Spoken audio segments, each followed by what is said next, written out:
What's up, ladies and gentlemen? It is Beyond the Surface on the X-Rated Sports Network. It is Rick Kamla and Dwight Walton. A.M. Pfeffer is going to be joining us in a couple of seconds here. Dr. X is snowed in.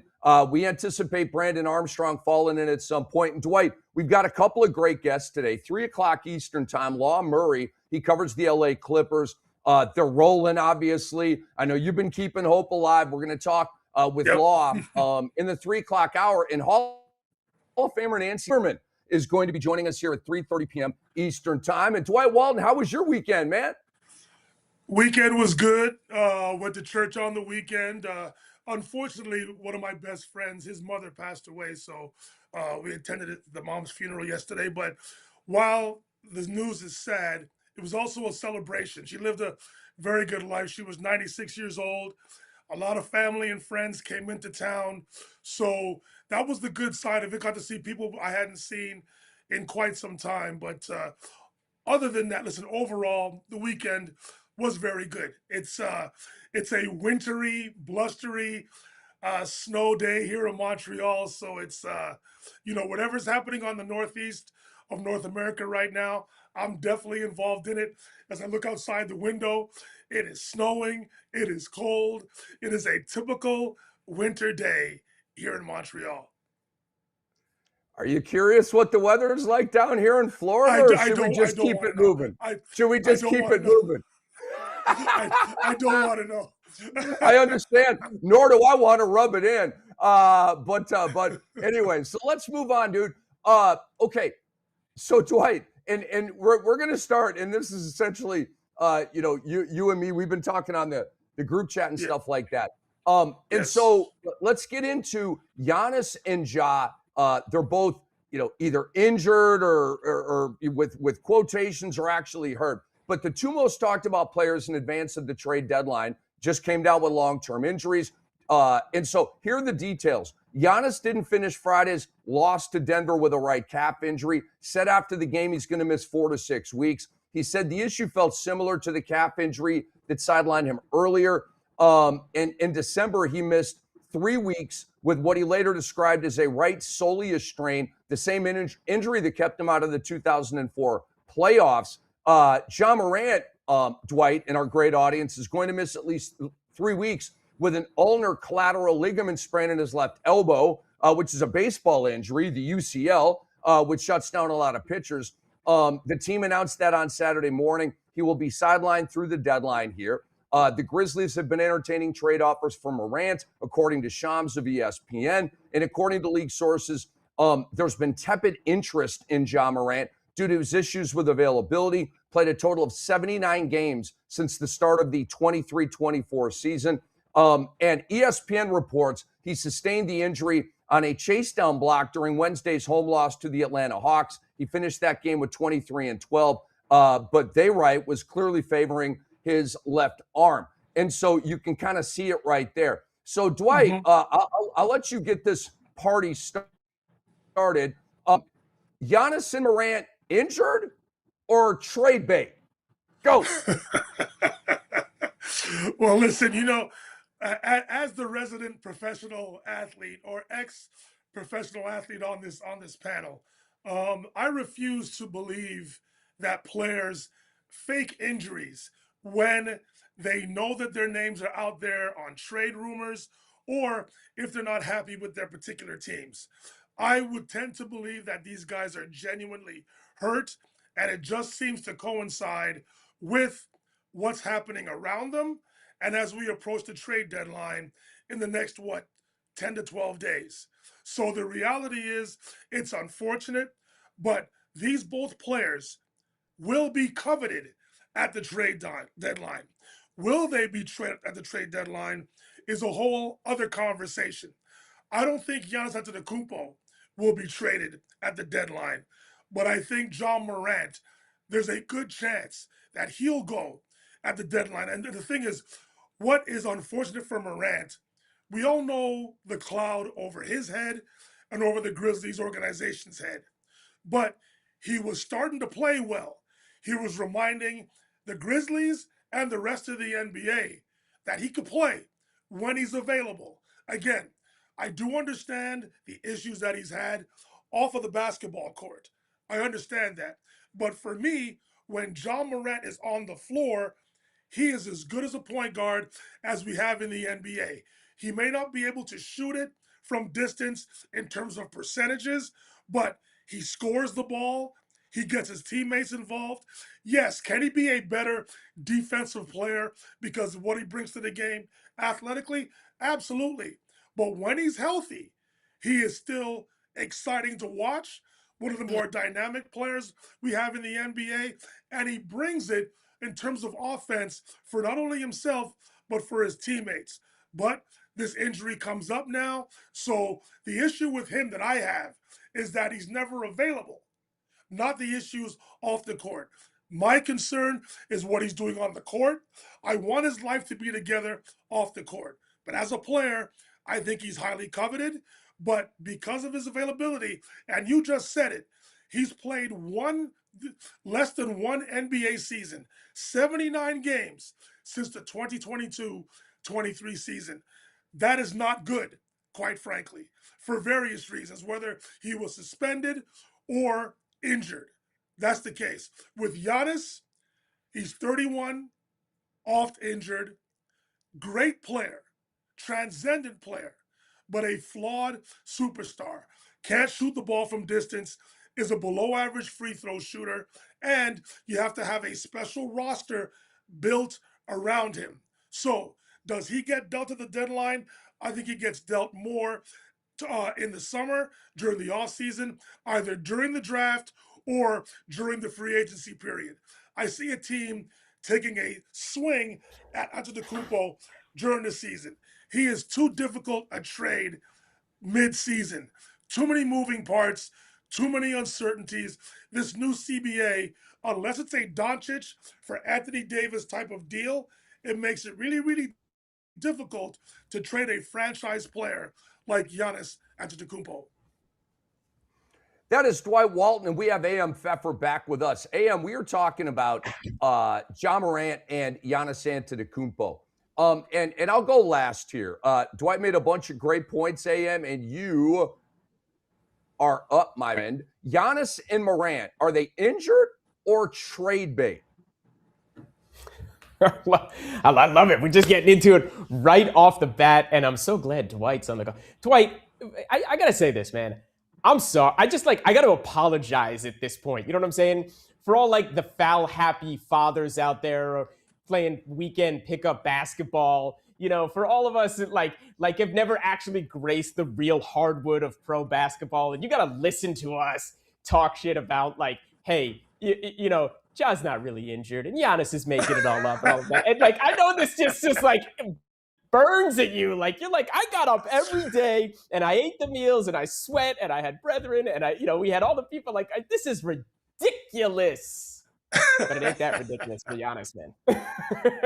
That is yet another phantom injury, and he is yet on the shelf again and probably could have been back in 5 days, let alone 4 to 6 weeks. So, like, Giannis probably isn't as hurt as he's saying that he is. And again, because you can't make him too hurt, right? He's already had one significant injury this year. He's already 31 years old. He's already had now this second somewhat significant injury as, yes, they finally are getting smart and need to move him.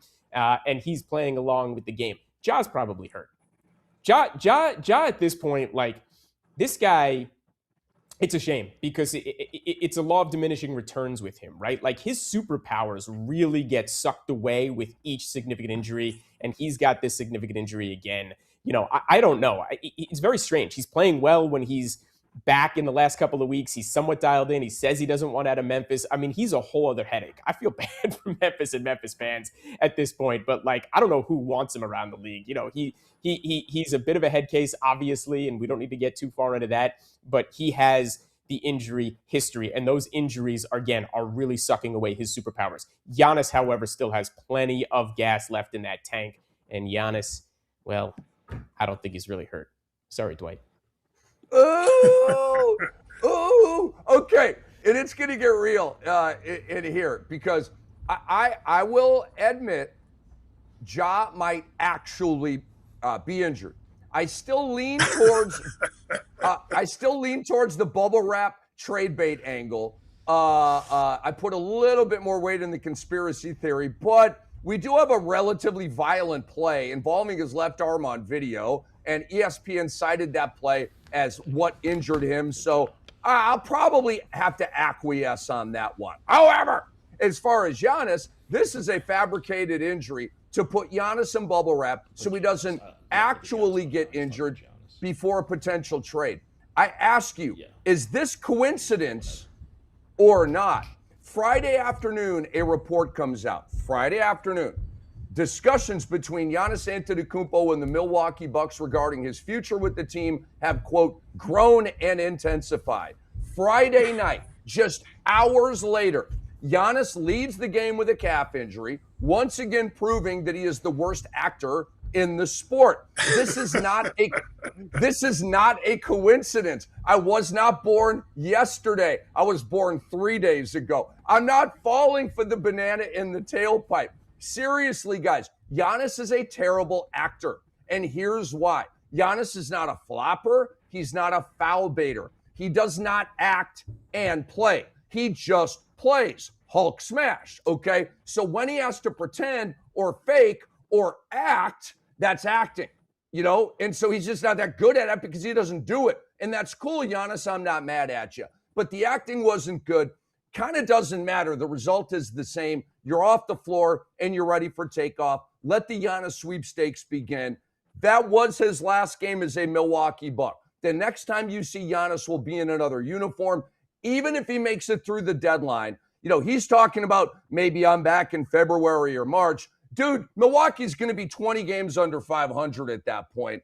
Are they going to bring him back at that point? And then, Dwight, if you're right, and you kind of are talking about more of an off-season trade than an in-season trade, then, again, that falls under Giannis has played his last game as a Buck.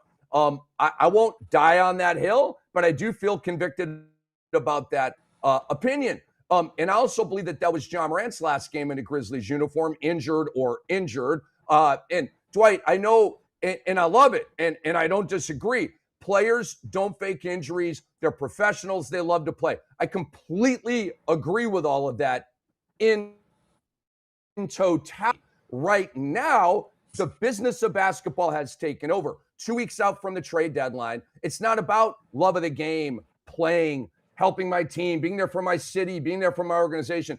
It's about the business of basketball and what's smart for your future, what's smart for the team's future, and what's smart for the Bucks and the Grizzlies is to get Giannis and Ja off the court and trade them in advance of the February 5 deadline. And Dwight, I know you've got a retort, so the floor is yours, my friend. No, it's not about the retort. I just think, again, okay, I'm not going to sit here and say that I know John Morant and Giannis Antetokounmpo, but I think I know the heart of an athlete. And even if things aren't going well, and yes, there is the business side to this whole scenario, so I get that part. No question. Not naive to that part. But athletes want to play, man. They want to get on the court and they want to play. And internally, they may know that things aren't going to work out here. But at the end of the day, they are still employees. They still want to earn their paycheck. Again, it's a disservice for any organization to tell a player to fake an injury, right? Or you know what? You'd be better off.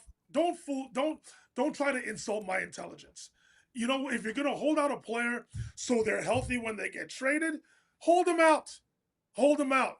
But to have them go on the court, actually act out and fake an injury, then to be out for 4 to 6 weeks, I think that's a lot more disingenuous than just telling the fans, you know what, we're trying to protect our asset the same way the New Orleans Pelicans did when they were about to trade Anthony Davis way back when to the LA Lakers. They sat him out. They weren't being disingenuous. They're being honest. So that's how I look at this. Again, I don't want to be naive. I understand that business is business. But at the end of the day, whether things are good or bad, professional athletes want to be on the floor, on the baseball diamond, on the football field, on the soccer pitch, or on the ice in the NHL. They want to play. They want to be able to showcase their talents. If they're hurt, they are hurt genuinely. It's not a fake. It's not an acting job. Yes, let's go. Let's go, Dr. Phil. Dr. X is here. Oh, come on, baby. Come on, baby. Dr. X, the question is, Giannis Antetokounmpo and Ja Morant, are they injured or are they trade bait? Hold on. Man. Hold on. Is it Snow White? Is it Snow White? Hold on. Wait a minute. Before my cousin answers, the thing is, my cousin is a radiologist, one of the best doctors in North America, if not the world. And he's going to come on here and try to sell to you, the fans out there, that these players are faking injuries. Come on, cuz. What are you doing? So, cuz, in your time playing professional sports, you never had any teammates or players from the other team that just didn't want that smoke or for any reason just said, I'm not playing today, and you know they could have played? You know what? I'm not going to sit here. I don't know. Come on, Dwight. No, I'm being serious. Has there ever been any NBA player ever that you think could have played but just didn't play? Ben Simmons. Hello. Okay. So he's a professional athlete, right? Ja Morant is one of those guys. But Rick, hold on. Ben Simmons is the outlier. He is not the norm. He is an outlier. Agreed, but he is a pro athlete and he hates the game, and that's why he doesn't play anymore. Oh, like hates the game. Okay. He hates the game. He loves what the game does for him. I mean, Rich Paul said the exact same thing.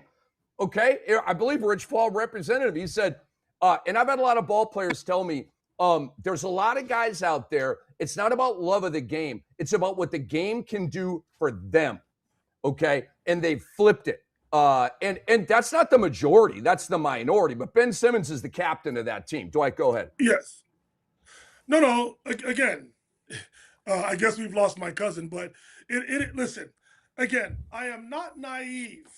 Okay, I know there's a lot of conspiracy when it comes to sports, especially when it comes to gamblers. I get it. I am not naive. But in this case, I am going to side with professional athletes all day, every day. We are not in the faking business. Now, if we want to draw a penalty, if we want to draw a foul, yes, we are going to embellish, but it's in the spirit of competition. We're not trying. I just hope, Ben Simmons notwithstanding, that athletes, professional athletes specifically, don't want to deceive the fans out there who pay gazillions of dollars to watch their favorite athletes play. That's what I'm hopeful for. That's what I'm going to bank and count on. But again, it is what it is. I'm in the minority on this particular panel, specifically from my loving, beautiful cousin, Dr. Philip McDonald, a.k.a. Dr. X. Right. Embellish. What? There's the buzzword of the day. Embellish. I like that, Dwight. Doc, forgive me, and we'll give you the floor, but like, beautiful. Giannis is embellishing. What are you getting out of defending professional basketball players for faking injuries? No, they're human. I'm defending humans fake injuries. People call out for work. People ask for signals all the time. And you know what's so crazy about this whole Giannis thing? It's like this is actually a precedent that he's setting, because he was able to go in the locker room and say, you know, for an injury like this, it's usually about 4 to 6 weeks. And he started to smile. I don't know if you guys caught it, but he started smirking. Oh, Phil. Yes. Right as he was right. Thank you, Rick. Thank you, Rick. He started smirking. Because he's not a good actor, Doc. Doc, he's not a good actor. He broke character with that little smirk. You know this. Yep. And because he knew he was playing doctor. He also doesn't want to be Doc and Rick and Dwight. He also probably would like to sit out the All-Star game, right? He's like, what do I need to go out and be a part of this and like He doesn't want to sit out the All-Star game. The whole thing. But by the way, the 4 to 6 weeks falls in that purview. Maybe he wants to show up and like be part of the weekend or whatever, but maybe he doesn't want to play. I think he just wants to put pressure on them to say, look, I won't be playing until after trade deadline. And so if you want to play that game, I'm not going to be out there for you guys to show me off like a little pony over there. So I feel like that's what he did. And he did a better job acting like he was hurt this time. But for him just to be so calm and be like, it's about 4 to 6. Which player do you know gives 4 to 6 weeks limits on whatever injury they hurt? No. I've never heard it before in my life, Doc. It's the first time I've ever heard anybody do that. Exactly. And then secondly, usually, I know, Dwight, you're a professional basketball player. You've played basketball before. Have you ever gotten a cramp while playing ball? Like, maybe you should have played right away. Okay, I get that all the time. You kind of play through it, but you're limited. You can't like jump as much as you want to. Have you ever got like a back spasm and then you just kind of still play? You play through it? Okay, so how does he know whatever was bothering him in his calf wasn't just like a little spasm? We get that all the time. Like sometimes you feel like you're about to get a Charlie horse, you got to stay still. You don't need 4 to 6 weeks to recover from no damn Charlie horse. So that's what I'm just saying. This is all BS. You got to get an MRI to confirm that it's actually like a grade 1, grade 2, partially torn, something, and then you can say it's 4 to 6 weeks. I'm out. But it's ridiculous. Come on, man. Okay, listen. I love this. You know what? Listen. Okay, that's fair. That's fair. But again, I'm always going to side with the athlete because I'm not going to fall for this. I'm not going to, I will not fall off this ledge. And the thing is, I get it. People want to see Antetokounmpo. People want to see Ja Morant. People want to see Jonathan Kuminga. The 3 most mentioned names in terms of trade rumors throughout this NBA season. We all want to see movement happen. I get it. But as trade deadline approaches, you really think that these players are trying to position themselves by faking injuries? Like, come on. Is Jonathan Kuminga faking an injury? They do it all the time. So like in fantasy sports, right?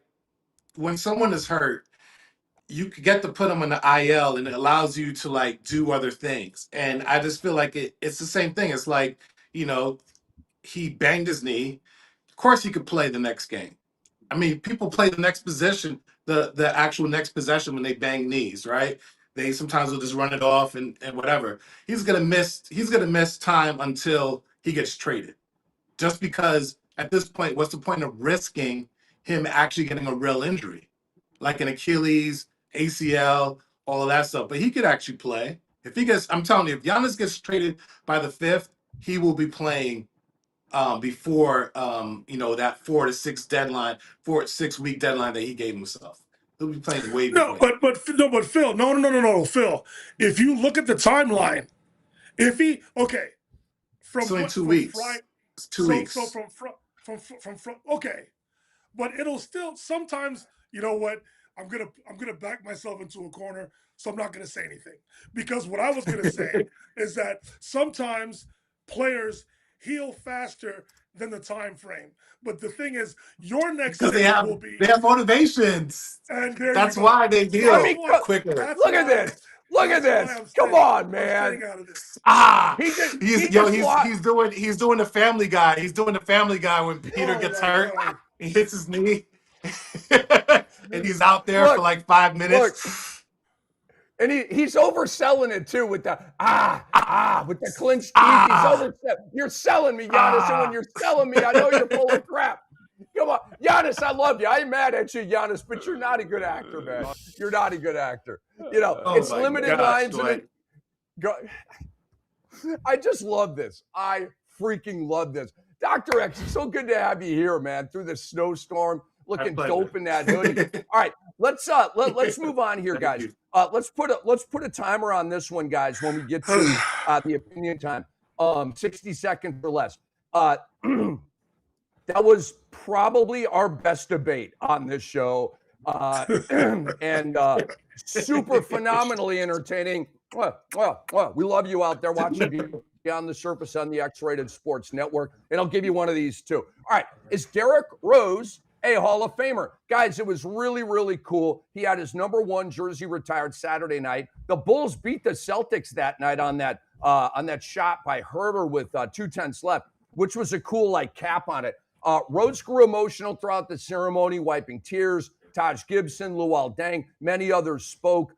Rose delivered a tearful speech honoring his mother, Brenda, his brothers, ex-teammates, his hometown of Chicago. Just a great, great scene.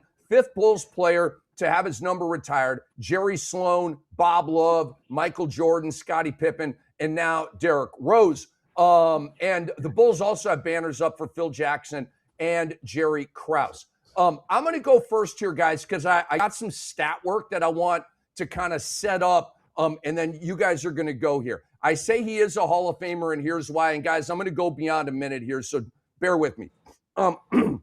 When you are obviously lacking in the counting stats needed for the Hall of Fame, which Derrick Rose is, counting stats I'm talking about, the best way to evaluate this question is to look at comps of players who are already in the Hall of Fame.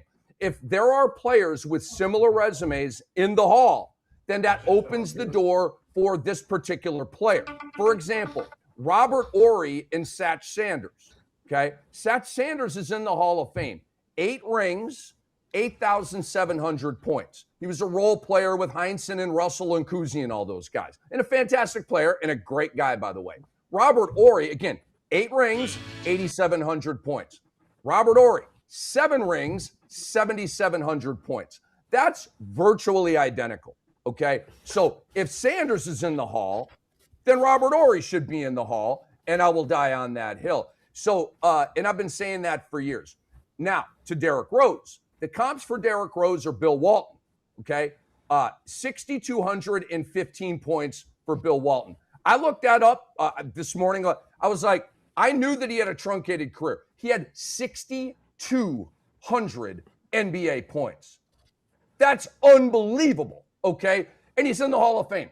2-time All-Star, 2-time All-NBA, won 2 rings, second greatest college player of all time. And a lot of people forget this, but the Naismith Hall of Fame takes your college and your pro and your coaching. It takes all of it into, and international, it takes all of it into the equation. That obviously helps Bill Walton. Sidney Moncrief, okay, Hall of Famer, 11,931 points. That's not Hall of Fame. 5-time All-Star, 5-time All-NBA, 2-time DPOY. He's in, okay? And then lastly, Michael Cooper, okay? Friend of the show. We love Michael Cooper. Cooper Loop! Big Showtime Laker fan coming up. 7,729 career points for Michael Cooper, okay? Won a DPOY, won 5 rings, 8-time All-Defense, okay? But Walton has an incomplete resume. Moncrief has an incomplete resume. Cooper has an incomplete resume. And Derrick Rose has an incomplete resume. So I think Derrick Rose should be in the Hall of Fame. Dr. X, I go to you here. You don't have to buy anything I'm selling, but write your own script here, my friend. But is Derrick Rose a Hall of Famer in your opinion? Absolutely. I mean, the fact that he won, the MVP, it wasn't his rookie year, but it was pretty close to his rookie year. Was that his second or third year in the league? Yes, it was very second or third year. Yeah, I'll look that up. But it was very early in his career, like you said. And then on top of that, he was going against the Miami Heat with LeBron and Wade and Bosh and all those guys. And I think a couple times he beat them in certain matchups. Just his explosiveness. He did pretty well in college because Hall of Fame is not just, isn't just, NBA stats. It's everything. Was he Team USA? If he's not Team USA, I don't think he won anything because he was probably injured or coming back from injury. But all in all, I think the entirety of his career, he should be a Hall of Famer. Doc, you're right. Third year, he won MVP, and obviously I loved what he said. He used a cuss word, but he was like, everybody wants to bang on Tibbs for the injury and stuff, and he said, bleep that. Dwight Walton, you're next, man. Is Derrick Rose a Hall of Famer? Rick, when I heard you outline all of the statistical accolades of the other players that are currently in the Hall of Fame, it doesn't mean that they should be in the Hall of Fame. I have a major issue with that. I understand that they're in the Hall of Fame. And again, Michael Cooper is a friend of the show. I totally understand that. And I think he got in more on the team success of the Lakers. He's a great defensive player, no question about it. But are his numbers Hall of Fame worthy? I don't think they are, but he's in. Congratulations to him and the other statistical players that you mentioned. For Derrick Rose, I don't think there was enough on-court success to have him in the Hall of Fame. He was the most valuable player going up against the LeBron James-led teams of the 2010s during his NBA tenure.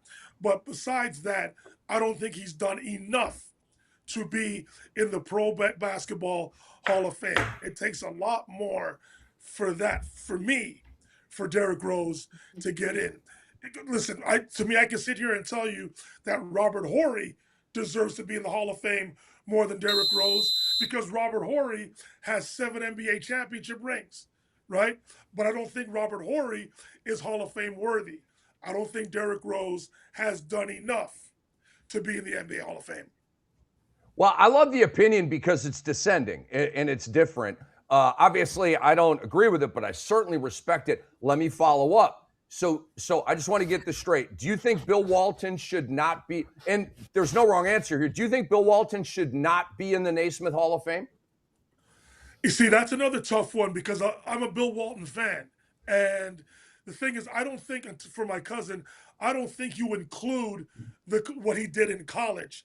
But I think because it's the Naismith Basketball Hall of Fame, I think because of what Bill has meant to the sport in terms of what he did at UCLA, winning an NBA championship in 1977 in what was, until last season, the youngest team to ever win an NBA championship.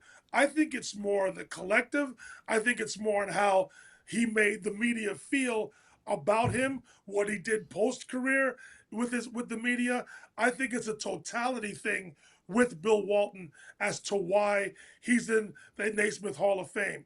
His numbers don't project that, but at the end of the day, I think him being an NBA champion and then the stuff he did with the media, I think there was sort of an emotional groundswell to get Bill Walton into the Hall of Fame. Listen, he was a fantastic player, won a championship with the Celtics, I believe, and won one with the Blazers. So that helps a lot. Derrick Rose, unfortunately, doesn't have any championships under his belt. He does have a Most Valuable Player award, but I don't think he's done enough on the basketball court to warrant entry into the Naismith Hall of Fame. A.M. Pfeffer, me and Dr. X say he's a Hall of Famer. Dwight says no, he has shut the door. How about you? Well, first of all, he should definitely be in the Hall of Fame. Cool. Can we get that video back up there again last night? I mean, how awesome did he look in that outfit sitting on that court? Like, I loved it. Guys, pull that video back up briefly as I wax poetic about the rest of this. Should he be in the actual Naismith Hall of Fame? No, he should not. Guys, there are 281 player members in the Major League Baseball Hall of Fame. Major League Baseball started in 1876. In the Naismith Basketball Hall of Fame, there's over 450 people in here. The NBA didn't start till 1949, and we all know what happened many years after that and the decades after that with the mergers and the ABA. The Naismith Hall of Fame is specific to basketball players across all landscapes, inclusive of college. It's like the barrier to entry is just not there. I'm not a fan of how low the barrier of entry is to the Naismith Hall of Fame. We've spoken about this before. It is the Hall of Fame. To get into literally the Hall of Fame, you have to be amazing. Your career should be a true pinnacle. It should be incredible. I'll end with this. For those of you watching who are a bit on the younger side, do yourself a favor, but at least go back to 2010 and 2011 and watch as many clips of Derrick Rose as you possibly can.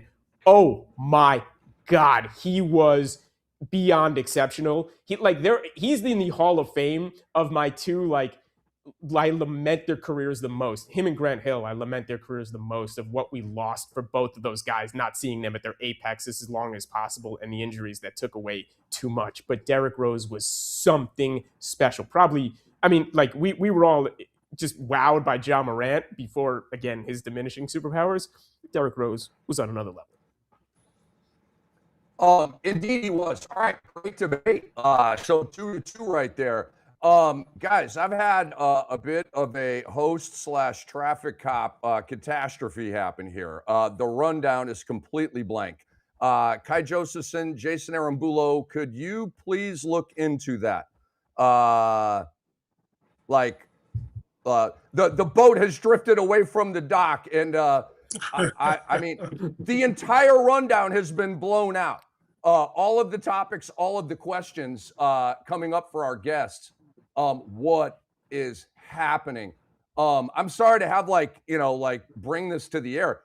I don't really know what to do here. I guess we can kind of. It makes for good TV, Rick. It makes for good TV. Wow. What Just is do what happening? Ernie would do. What would Ernie do? What would Ernie do? He'd probably stammer for a couple of seconds like me, because Ernie is as prepped as me, and my prep is gone, and I'm just like, what happened? Anyway, all right, so let's ad-lib some stuff here.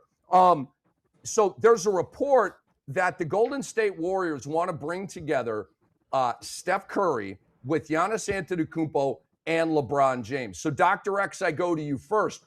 Would that big three, is it realistic? Could it happen? Do you think Golden State would be badass if they had Bron and Giannis and Steph? And the thought is that they could trade for Giannis now, and you could give up Podziemski, Kuminga, 4 first-round picks, maybe Draymond Green, maybe Moody. I happen to think if I'm Milwaukee, I take that deal as long as I can get some protection, favorable protection stuff. And then go get LeBron James in the offseason as a free agent at a discount off the max that he's at right now. Could you see that happening? Would you want that to happen? Talk to me. I would definitely like to see Giannis on the Golden State Warriors if he's not with the Knicks. But I don't really see when you first said it, I was thinking they would do it for this year. They would trade for LeBron this year and get Giannis as well. So, and I just don't think in any scenario Draymond Green leaves the Golden State Warriors. I think that he stays the rest of his career there, or at least until Curry leaves. So I don't see Draymond Green leaving in a trade. I think they would give up everybody else except for Draymond. Yeah, I mean, Steve Kerr's going down with the ship, man. Steve Kerr's going down with the Draymond ship. B-Dot. Exactly. Brandon Armstrong. Yo, what's up, dude? What's up, fellas? Yo. Okay, dude, so we got to go back real quick. I'm so glad you're here for a variety of reasons. We asked the question, is Derrick Rose a Hall of Famer? Okay. Dwight Walton and A.M. Pfeffer said no. Rick Kamla and Dr. Phil McDonald said yes. We're 2-2, bro. You split the tie. It's game 5, baby. Who you got? Is he in the Hall of Fame for you or not? Man, it depends on what qualities of Hall of Fame NBA you going by, because to get in the Hall of Fame in the NBA, bro, what do you have to do? You feel me? You see the list of players that's in the NBA, and their accomplishments and accolades really aren't that crazy or profound. So if we're going by that standard, then yeah, D Rose, he's in the Hall of Fame. But if we're going by legit accolades, impact of the game overall, statistician stats, and not just over a 5 to 6 year span, then no, he's not in the Hall of Fame. He's in the Hall of Fame for the Chicago Bulls, but NBA wise, nah, Derrick Rose is not in the Hall of Fame. We can't, if we're in just in the whole legitimate, just if we're going basketball minds and what it should be, D Rose should not be in the NBA Hall of Fame. If we're going just off of today's qualifications, then yes. But in my opinion, no. If he played longer, yes. But no, I'm sorry, no. Let me let me ask you guys a question. Can you hear me? Yeah. Yeah. So Yeah. okay. So in terms of has every NBA MVP gotten into the Hall of Fame for the most part? I'm gonna look that up, Doc. That's Because a good question, but and he that also was shouldn't be. Rookie of the Year. Yeah, but that shouldn't be the end all to be. His on court, his career is marred by injury. The reality is he was never on the Hey, court. Doc. Remember, Super quick. The answer is yes. Every MVP is in the Hall of Fame, according to AI. Okay. So if AI is wrong, then blast them. But that's what I just read.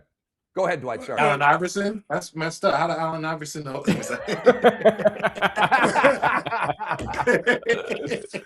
right? But because it's he didn't do enough on the court, and like for AM to say to all the viewers, if you don't know who Derrick Rose is, go back and watch his highlights for 2 seasons. Okay, that doesn't mean he's a Hall of Famer, right? So, but Dwight, I just meant it as like, don't miss out on Derrick Rose's career. Like if you're a fan of basketball, just go watch that. I get it, but I get AM. I'm not poo-pooing your statement. All I'm saying is I realize it's helping my argument. Like those might have been the 2 best years of his career. That's it. It's eye test too, right? It's eye test too, because I also feel like for him to win NBA MVP during the time that LeBron and D Wade and Chris Bosh were in the Miami Heat, and both of them at their pinnacle in their primes, for him to win NBA MVP with those guys in the block in his 3rd year, and then just already won Rookie of the Year, and that dunk alone on Dragic, whatever his name is, that alone, that whole period is enough. And then and I'm not sure how well did he do in college. I know he was in Memphis and he didn't win the championship. I think he lost in the championship game. Championship game. Yes. He didn't do very well at the free throw line, I can tell you that. Yeah, that part too. But I'm saying it's your entire success of basketball and not just NBA. So at the highest of the highest, no, we're talking about the NBA NBA Hall of Fame, NBA Hall, not the basketball. No, we're talking about not. Rick's right. This is the Naismith Hall of Fame, which does take everything into account. Yeah. Okay, well, we're talking that. College. We're talking that. Yes, it takes college, but he only had 1 year in college. He went. I just that's looked why it up. That's an accomplishment. He's that good. He was #1 pick, Rookie of the Year, MVP in 3 years. So he dominated every in the small time he was in. He dominated. He didn't have to like eventually get there. He was killing it from day one. But the thing is, okay, first of all, LeBron James should have won the year he got MVP, but he didn't. That's something else. That's a whole other conversation. But okay, you want to include college, fine, no problem.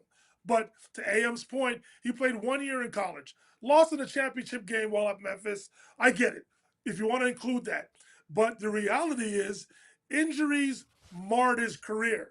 That's why he didn't have the success that we all thought he was going to have.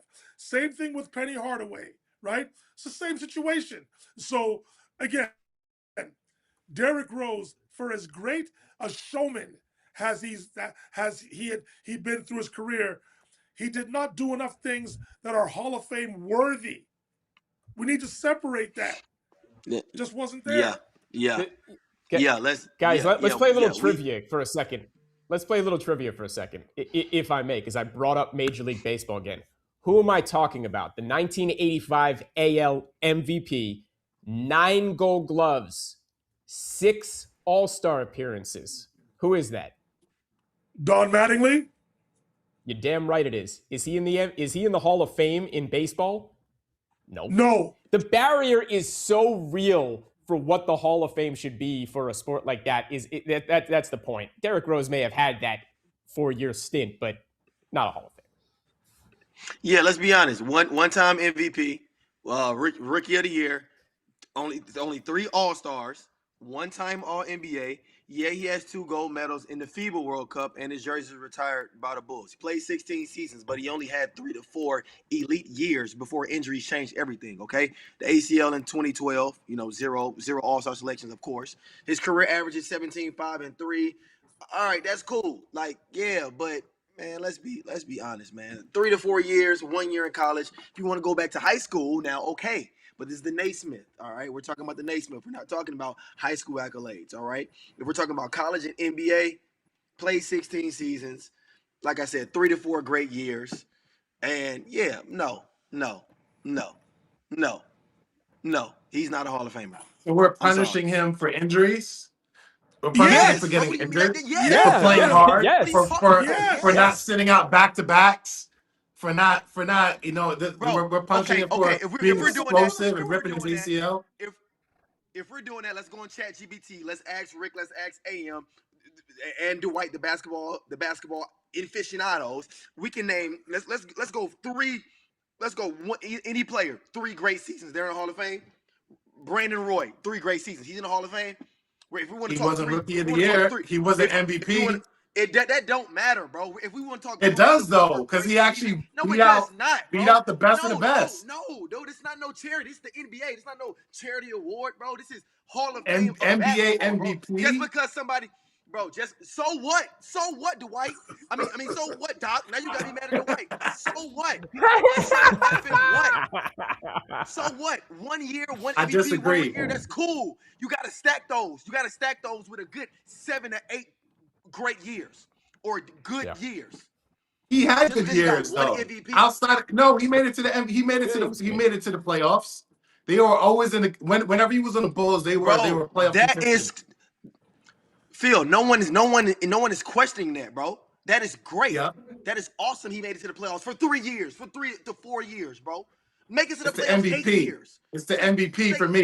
Man, that MVP. He's probably one of the youngest MVPs. Hold on. I ain't trying to hear that, bro. Let me ask the panel. Let me ask the panel this question. Let me ask this question. Dwight looks like he's from Star Trek. What's this? So let's put on the table right now. Who's more deserving to be in the Hall of Fame? Derrick Rose or Robert Horry? Who? Derrick Rose. I'm going to say what? I'm going to say Robert Horry. I think they both should. I think both should be in, but I'm going to say Robert Horry is the only dude to win multiple rings with 3 different teams. He has the most rings outside of the Celtics dynasty in the 60s. More than Jordan, more than Kareem. And I know he doesn't have their stats. Anyway, Dwight, back to you. But I think both should be in, but I say Horry more than Rose. Okay. Wait, let's add to that for a second. Because I'm going with Robert Horry as well, right? Big shot Bob, okay? And Derrick Rose might have had one of the coolest dunks ever. And again, go watch the highlight. But Big Shot Bob hit shots that mattered to win the championships. And for my money, I say both. And for my money, Robert Horry's not going to get in. He's not going to get in. Why not? He's not going to get in. Why not? Why not? Because he doesn't have the statistics, cuz. He doesn't. Okay. So does Derrick Rose have the statistics? Let's add one more thing, right? The aforementioned Grant Hill, who we talked about, who is in the Hall of Fame, by the way, had a hell of a career at Duke. And as Rick mentioned, the college counts in this respect. Yes. Derrick Rose did not have a hell of a career at Memphis. They had one great run year, and he didn't get it done at the foul line, and they lost the game. Yeah, I think Grant Hill is the best example because he shared co-rookie of the year with Jason Kidd. So it wasn't even a clear, obviously both of them deserved it. But he's also a 7-time All-Star, right? I think he made it 7 times, something to yeah. I mean, it was he came back to make he came back to make like a real career at real defining moments. I mean, again, Rose had his 3-year career, and he had some times again coming back to the Bulls or even on the Knicks and is as a journeyman, but like just as this is the Hall of Fame, man. Can we just set a better barometer to get into the Hall of Fame? Look. These guys I'm about to name off had better careers than D Rose that are not in the Hall of Fame yet, but they're not in the Hall of Fame, and they deserve to be in the Hall of Fame over D Rose. Chauncey Billups, Sean Kemp, Amari Stoudemire, Tim Hardaway, Darren Williams, and none of them are in the Hall of Fame. And No, Tim Hardaway's in. Hardaway's in. Okay, well, Tim is Hardaway's in. in. Tim Hardaway's in, but the other guys I mentioned, not. Chauncey Billups got a whole ring. But that doesn't mean they're not going to be. That doesn't mean they're not going to be in the Hall of Fame. That means Sean Kemp should be in the Hall of Fame, and his career is way better than Derrick Rose's. That's what I'm saying. I'm saying these guys deserve to be in the Hall of Fame before but they will. D Rose. Doesn't mean D Rose is not. D Rose. These people I mentioned, and let's compare their stats and their seasons they played with their accolades. D Rose does not qualify to be in the Hall of Fame. Bro, but they will be. Come on, man. Sean Kemp will get there. We're not talking about what they will be. We're talking about D Rose, why he should not. Why he should not be. I get that. But D Rose has a good enough reason. NBA MVP is he tough. Got one MVP of the year. So what? 1 year. Okay. Put Jeremy Lin in the Hall of Fame then. Jeremy Lin deserves to be in the Hall of He Fame. didn't win MVP. He didn't win MVP. It don't He matter. won Player of the Month. You know It what, don't matter. fellas? He waved off Kobe Bryant and hit the game-winning shot. Boom. Yeah, there you go. So why is Steve Nash in the MVP? Are you why is Steve Nash in the Hall of Fame? Is it because the amount of years of greatness? Because he didn't win it. He won 2 MVPs, which is great, and that's the first thing to look at, right? Phil. No, I'm just saying. Is it the stats? Is it the It's stats? both with Nash. It's both with Nash because he had great counting stats. Yes. It's both. Oh, And 100%. Yeah, it's both. So it's more, but it's more the years, though, right? Am I correct? It's the not, longevity. not, he's like longevity 7th in counts. assists or 4th in assists or something like that. Yeah. Look at his assist I just totals, feel like we Phil. shouldn't be penalizing them for an injury, a catastrophic injury. Of course Yes, we you do. should You do be. get penalized. Yes, you do. I think he played enough. Yes, you do. I think he played enough. You do get penalized. All right, so how many years does Derrick Rose have?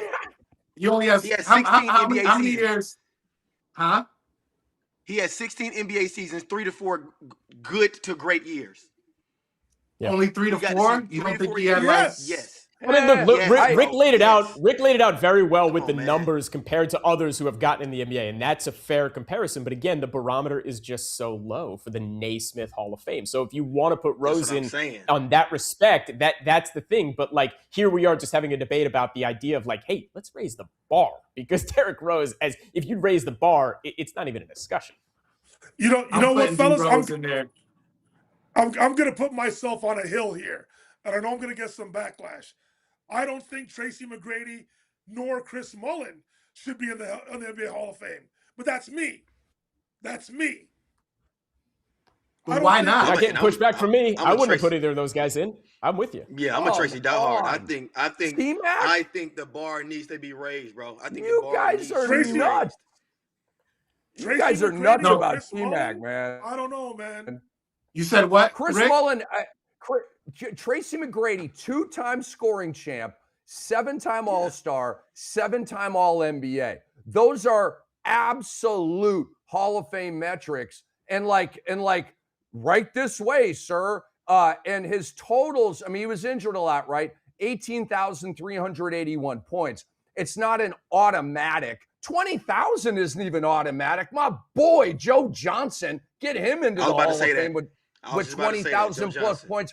And Joe Johnson was a 7 or 8-time All-Star. Here's another guy. LaMarcus Aldridge needs to go to the Hall of Fame. And if you're a little drifty on that, look at his resume. It's Hall of Fame. But I'll check out. But I will listen to Chris Mullin, not a Hall of Famer, and ultimately disagree. But I do not agree that Tracy McGrady should be out of the Hall of Fame. I think he's an absolute Hall of Famer.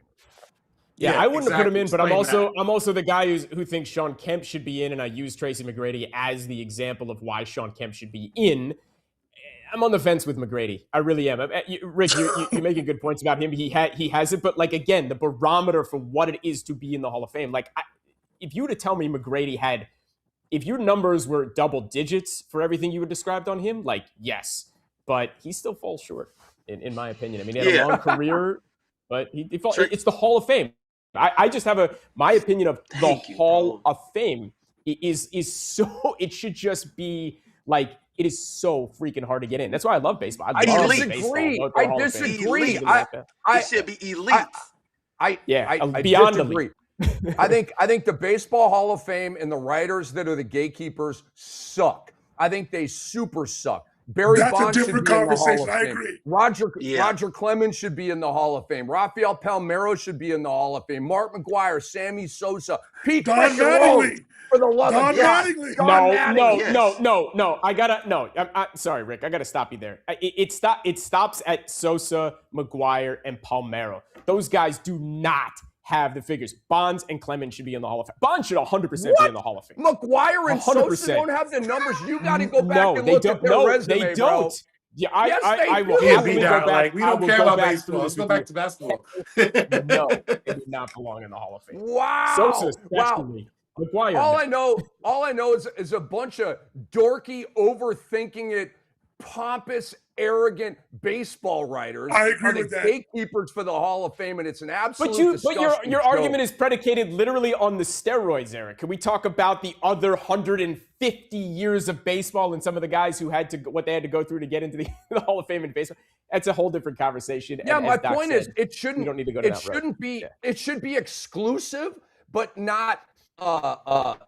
I don't know what the word is. It doesn't have to be like freely inclusive. You know, like a swinger party in LA. That's on my side. It shouldn't just be exclusive. It should be, you are the elite of the elite. You're the 1% of the 1%. Come on now. It's a country club. That's with you me. gotta have a crazy membership to get in here. We need to have a Naismith Hall of Fame and an NBA Hall of Fame. We need to separate them. An NBA Hall of Fame need to be elites. And if you didn't win a championship, so what? If you got John Stockton numbers, your ass is in the Hall of Fame. You need to be elite. You got to have some type of elite resume with crazy numbers, top 10, top 15 in certain categories. This is elite, the elites. Okay, this ain't no participation award. To piggyback off of what Dot just said, and AM has been saying it, but we haven't been listening. The bar has been lowered in the NBA to get people in. It should be the elite of the elite. It is the Hall of Fame, not the Hall of Fame of very good. It's the Hall of Fame. So I don't believe that the Naismith Hall of Fame has lowered any bar. I think they've had a very consistent bar the whole time. And if you want to say that their bar is too low, then I'll agree. I don't agree, but like I'll hear that. But guys, on that note, let's bring in Law Murray. I don't want to keep him waiting any longer. Law Murray's my guy. So many interviews on Sirius NBA radio. Law Murray, of course, with The Athletic, one of the best reporters in the biz. He covers the LA Clippers, who are rolling. First of all, Law, how are you, man? Everything good? Everything's good. I'm not in one of the colder territories in the United States right now, so I'm thankful for that, at least. Indeed. So Law, to your left on the screen here, it's Brandon Armstrong, B-Dot, the famous NBA impersonator, comedian, rapper, many other things. Dr. Phil McDonald, Dr. X, he's in the lower left. He's the patriarch, the founder, creator of the show. He's a sports medicine radiologist, one of the best in America. A.M. Pfeffer's upper left, businessman, author, and anchor, and he's in our LA studios. And then upper right is Dwight Walton, Canadian basketball legend, pro basketball player, played in the Seoul Olympics in 1988. So this is the panel. We're ready to have fun with you. And Law, we are literally emerging from a 35-minute debate, which was awesome. And so we're going to ask you a lot of Clipper questions and stuff like that. But is Derrick Rose a Hall of Famer? Absolutely set this show ablaze. Right now it's 3-2. 3 say no, 2 say yes. Is Derrick Rose a Hall of Famer, Law Murray? It's the Basketball Hall of Fame, so he's going to be in there at some point. He's not, I don't have a Hall of Fame vote, but I mean, 1, he was an MVP. 2, he was a great young player. And 3, I think his impact goes beyond what you saw, when it comes to influence. I think that counts for a lot. I just look at some of the dudes in the Hall of Fame. You look at some of their statistics and you look at some of the things they might have done or haven't done, the international component of it. Obviously, Derrick is an American, but um, the MVP holds a ton of weight. There's not an MVP who didn't get in there at some point, and I think that's the tiebreaker. We can debate. Obviously, Derrick didn't have much of a prime, but that MVP and and when he won it, and as good as he was, and the fact that so many people, you saw it over the weekend in Chicago, so many people they gravitate towards the kind of player that he was, and the impact he did have when he was great. I don't know how long it's going to take, but I think he gets in there at some point. Great answer, Law. So we're 3-3. 3 say he's in, 3 say he's not. This apparently is a phenomenal debate that will rage. Dr. X, come on in here with a question for Law Murray. I just want to say thank you, Law, because that was the actual filter that I put. I said, was there ever an NBA MVP that has not gotten into the Hall of Fame, Naismith Hall of Fame, which is taking into consideration everything, So I mean, there's some European cats that get into the Naismith Hall of Fame and never step foot in the NBA just because of what they did in their lifetime. Exactly. But and I you got to know. respect the international game, but it's also like if Tony Kukoc is in that John, then Derrick got to be in there at some point, even if you got to wait. Yeah. I mean, I get the Kukoc thing. He won rings on the backs of Jordan, but they needed him. But it's the international component why he's great, because he was their Jordan over there. But I know you're are you from LA? No, I am very much not from LA. I'm from Philadelphia. Philadelphia, okay, but you're the writer for the Clippers, right? I am the writer at The Athletic. So I've covered the Clippers, I covered the Lakers, I cover everybody. Wow. Okay. Everybody. Got it. What are your thoughts on the Clippers? Do you think currently constructed they're able to win a championship, or because it looks like some of them are saying they're not going to do any trades? Currently constructed, they need a little more. I think they've done really well for themselves over this last month to mostly, not completely, make up for being arguably the worst team in the league for a 7-week period of time.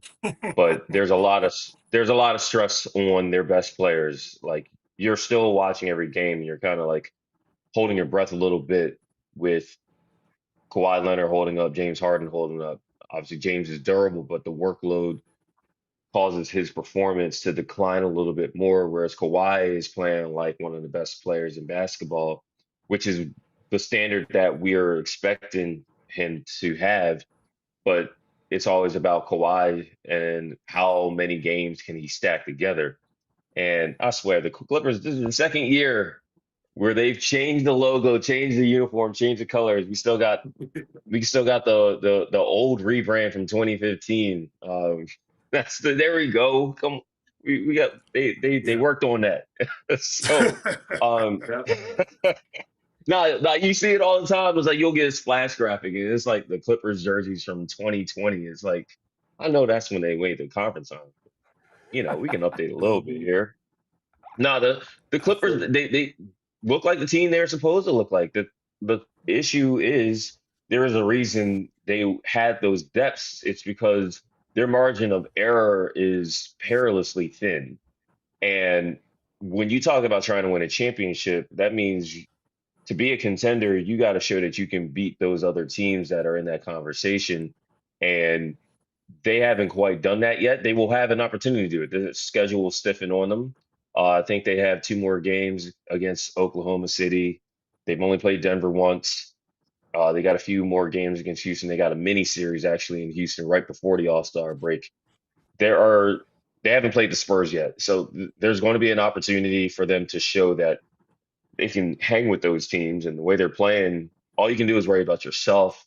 What they have, they're making the most of what they have right now. But they're going to need a little bit more. They're going to need, and it depends on how they approach it. They got some really good players who are going to be back for them. They will be a little deeper. Now it's just a matter of what do they do in order to give themselves a little bit more firepower. And that doesn't necessarily mean a top end guy, just maybe a guy that they can consider available. They're as currently constructed, they're just a team that's heading towards being a good team instead of a team that I would think is a real threat in the West. B-Dot, I saw you gesturing as Doc and Law were getting into it there a little bit. So you're up next, man. You want to go back to Rose? You got a new question here for Law.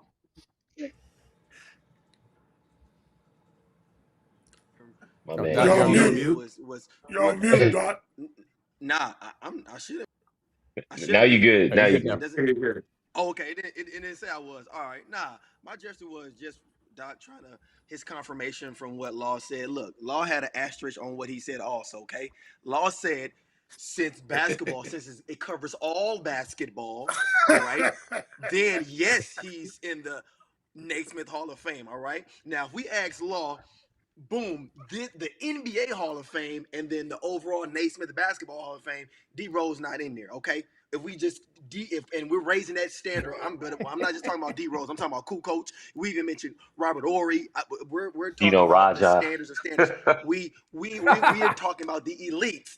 You feel me? I think the Hall of Fame, the NBA Hall of Fame, should be elites of the elites. All right, consecutive seasons. Even if you didn't win the championship, boom, you got John Stockton numbers. All right, but that was just my opinion.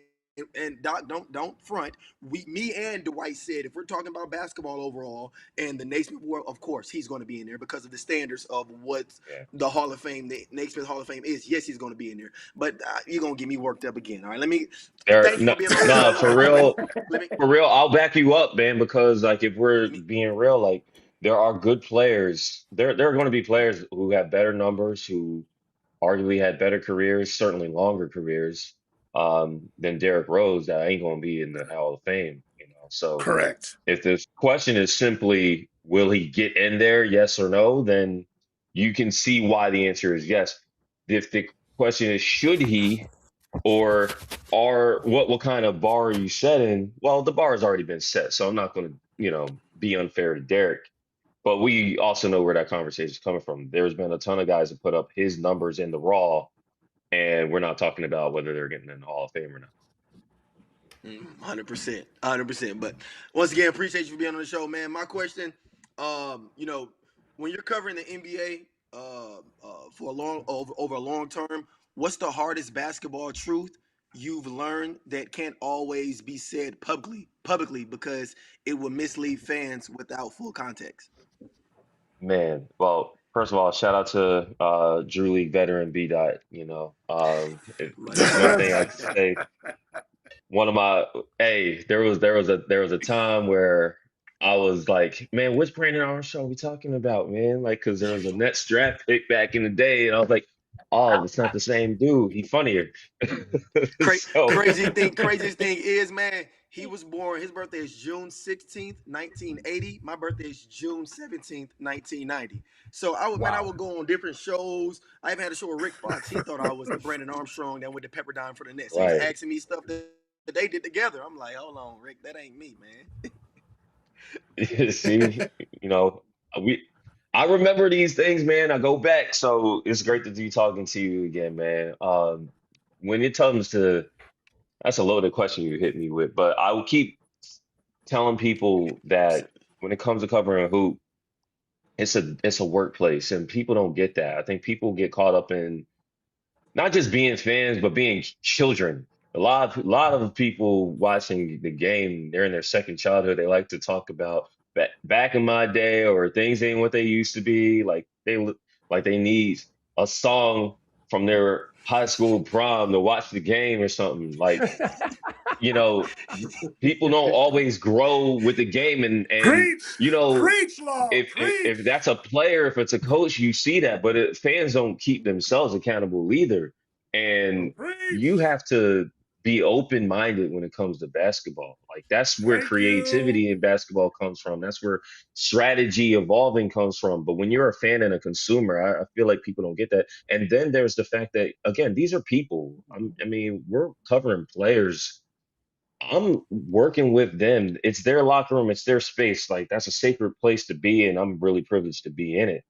And I think what has always helped me is the fact that I can't just talk about makes and misses and wins and losses. I gotta talk to these dudes like they are growing people or people who have been around for a little bit and got other things besides basketball. I think that's how you cover basketball, honestly. Like anybody who has a job is looking forward to when they not at work or benefiting and trying to reward themselves for being at work. You know what I'm saying? When's my vacation? What am I doing this weekend? Where the homies at? Who all gonna be there? You know, it's the same thing when you cover in basketball. And you know, it's the same thing within the game. You care more if you're connecting with your dudes. And look, we do this all the time. Trade deadline is next week. One of the biggest things people like to look at is seeds of dissension, right? Like if dudes ain't getting along, it's like, oh, I saw him look at him wrong in the huddle. He getting Uh-huh. Yep. traded. He gone. Hashtag he That's gone. facts. So Uh-huh. honestly, that's how I look at it. Like look, I'm a nerd, man. I'm gonna look at stats and history and all that. Watch a bunch of film, be in a spreadsheet, try not to tweet at Kevin Durant, but I think that we all have to we gotta no, it's a people thing as much as a competitive player thing. Appreciate you, man. Relationships Appreciate are you. everything. Law, that was a great answer, man. Relationships are everything, man. If the players don't trust you, they're not going to give you access. They're going to be guarded. You're not going to be able to do your job as well. That's phenomenal philosophy and wisdom by you right there. Law I don't Murray trust all of the the players Athletic. either, so There you go. That's right. There you go. that goes both ways. Understood, man. Understood. Dwight Walton, come on in here. Ask Law Murray a question. Law, thanks for being on the show today. Really appreciate you, man. Thank you. Thank you, man. Appreciate it. Listen, I think I have a good friend here in Montreal. He's a huge Clippers fan. So we go back and forth about the Clippers almost every single day. And listen, the poor start notwithstanding, I think Kawhi Leonard, in a roundabout way, has put himself into the MVP conversation because of how he's playing and the resurgence that the Clippers have had. And I totally respect Ty Lue. It was the game against the Lakers, I believe, back on around December 19th, December 20th, where he said that he wanted his team to go 35-20 over their final 55 games. And they proceeded to go on a terrific stretch here. But my point is that I also think it coincides with Ty's decision to infuse some youth into the lineup. So, can you kindly speak to the play of Kobe Brown, Kobe Sanders, T.T. Washington Jr., Yannick Niederhauser, and Jordan Miller? How has their play infused this Clipper team that had the second or the oldest roster in the NBA coming into the season? Do you think that youthful infusion has helped propel the Clippers to where they are right now? It certainly helped them stay afloat. Guys get opportunities to play when the guys ahead of you are either not playing well or unable to perform at all. Like the Clippers were not supposed to be playing, Kobe Sanders and Jordan Miller real rotation minutes at any point this season with the guys that they had to begin this season, the guys that they added to this roster with real intention this offseason. But when Chris Paul doesn't work out, when Bradley Beal fractures his hip before he can play a single fourth quarter for the team, when Derrick Jones Jr. suffers the same MCL sprain against the same team twice, Bogdan Bogdanovic was never really ready to begin the season, and he's never been able to put a stretch of games together. That's a ton of rotation spots open up. To say nothing about Kawhi Leonard missing most of November, which is when the Clippers really hit the not rock bottom, but that's when the elevator went way down for them. They only won 2 games all of November, right? So when you're a young player, and I've had the privilege of being around these guys almost from the time they were drafted through summer league into the preseason and training camp, even when the regular season starts. And I tell these guys, not out of nothing. Because if I don't believe in you, I don't believe in you. You know what I'm saying? Or if I don't think you're going to get a real shot, then I'm not going to gas nobody up. You know, I'm not really gas nobody up, even if they playing well. Like I'm gonna let them work. But again, I just mentioned I get to to have a real regular discourse with these players, and I say you have to be ready because if you get an opportunity and you mess it up, then you can't be mad if it takes you even longer to get another shot at it. If you get a chance to play, your job, especially with a coach like Tyronn Lue, your job is to make sure he never has a good reason to have you out the rotation again. And so the funniest thing Nico Batum told me a month ago, or not even a month ago, it was earlier this month when they played the Warriors on national TV. Snoop Dogg was there. He had purple shoes on. I remember that game. And Nico, like Kobe Sanders had to start because I believe James Harden had missed a game. And Kobe played great through 3 quarters. He had 20 points. He didn't score in the 4th quarter. They held on. Nico was like, Kobe doesn't have to worry about getting benched. There's nobody left. Like, make a mistake. If you're going to make mistakes as a young player, make them hard, right? Play hard, the assignment sound, understand what you're supposed to do. Most importantly, play your game. And the thing is, Jordan Miller, this is his 3rd season. He was promoted last year. Last year he got his behind kicked after teams started to understand what he was good at, right? And so this year he has added another layer of his game. It's the natural progression of a player who continues to work at his craft. Kobe was playing at Nevada last year and Cal Poly 2 years ago, right? But he's a steal of a draft pick. He was the 50th pick in the draft. And he's a guy, I do my pre-draft thing. And I was like, this is a 6'7", 6'8" kid who can dribble, pass, and shoot. Like, I think he can figure some things out over time. Well, he's figured out a lot in an accelerated period of time. Again, the Clippers lost games because they had to play young dudes and dip into the roster, play guys that had absolutely no chemistry playing, right? But they've gotten better, and they're going to be a better version of the team that they were simply because these guys are comfortable. And then you're going to add talent back. Now, Tyronn Lue's job is going to be when dudes do get healthy. Say you refortify a roster with a trade or two, what does that mean for everybody? You still have to find workable rotations, keep guys happy and involved. That's a tough thing, but it's a good problem to have when you have guys who've shown that they can do it. And there's a lot of guys playing for the Clippers that have shown things this year that they weren't able to show previously. The great Law Murray hanging out with us on Beyond the Surface on the X-Rated Sports Network. AM Pfeffer's right down the road from you, Law. I assume you're in LA right now or around LA. That's where AM is right now in our LA studios at America at Brand. AM, hit Law Murray with a question. He's wearing a Trojan, you got the Trojans on that, but the hoodie, right? You're wearing a Trojan hoodie, so you better be in our neighborhood. Man, shout out to Sam Darnold, man. You ain't never seen a USC quarterback in the Super Bowl. There you go. Carson Palmer wasn't in the. Didn't he make He never made the damn Super Bowl. No, he never made the Super Bowl. You're right. He choked. He threw 5 interceptions in the NFC Championship game. You're absolutely right. By the way, said Jet fan over here who, when we gave up 3 second-round picks to take Sam Darnold, and I wish he would have worked out, and I wish he was still on the team. A different conversation for another time. I want to say this.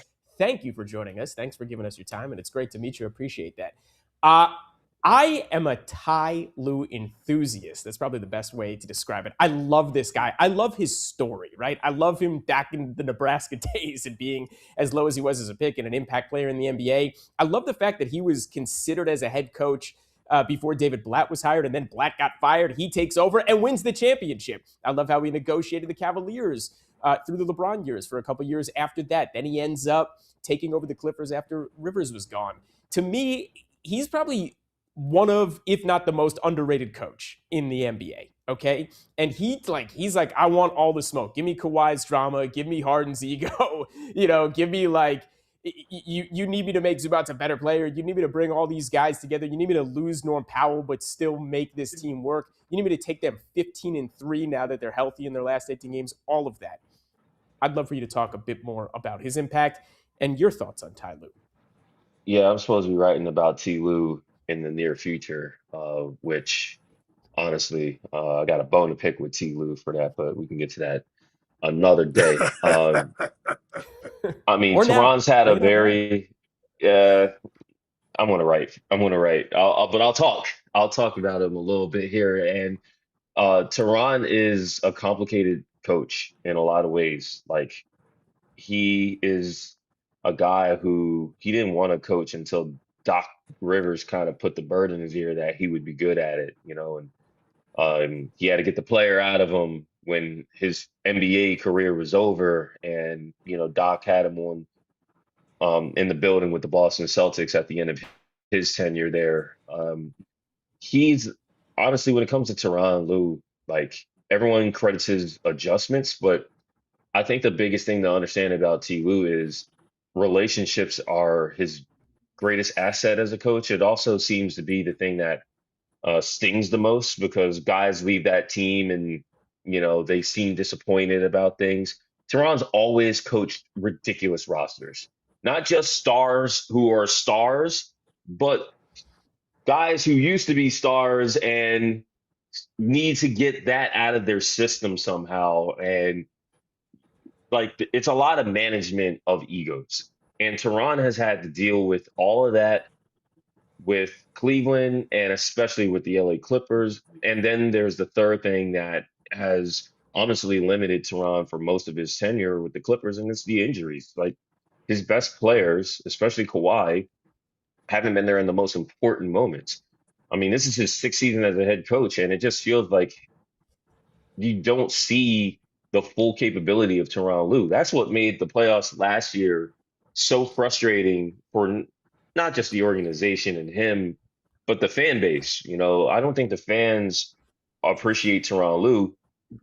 Things are really quiet over the last month, but prior to the Clippers turning this thing around, like it was very uncomfortable. Like people wanted a coaching change, and you can always tell when fans are full of it, but when you know they want a new coach, but the coaches that they would have replace him have the same issues that they're complaining about with the current coach. I can't tell you how many times I've heard, like, again, not now, but certainly in December, like, oh, what's Tom Thibodeau doing? Michael Malone should be the It's like Tom Thibodeau don't play rotation players. Like he doesn't expand his rotation during the regular season. And Michael Malone is a guy who doesn't like young players either. Like, what are you getting at? You just want something different so you can have something to talk about because your team not winning. And so Tehran is very secure in himself. I think that's why he's going to be the kind of coach where it's like, even if he isn't the Clippers coach anymore, he's going to be highly coveted because he understands so much. He understands so many different kind of players because he was a role player. He understands so many different kind of coaches because he was an assistant and because he's worked with great assistants. He won championships with Phil Jackson, for crying out loud. He gets along with the most important stakeholders, owners, management, the every kind of player, the veteran player. He understands so much. He understands the ins and outs of games on both ends of the floor. And when you have that institutional knowledge and an understanding and really the poise, like you're not going to see Tyronn Lue get ejected. I saw that dude get ejected one time in 6 seasons as the Clippers head coach. Like he's not going to do things that put his team at a disadvantage. He has told me several times, I am not afraid to do certain things, and that's what separates me. Rare moment of candor because you might not get that in a press conference. But again, I've been around Tyronn Lue for a long time now. I've been privileged, honestly, to cover, one coach with that franchise. So, I mean, obviously, I've covered Doc before, but as far as being at the Athletic, Tyronn Lue is still there, and so that's a credit to him.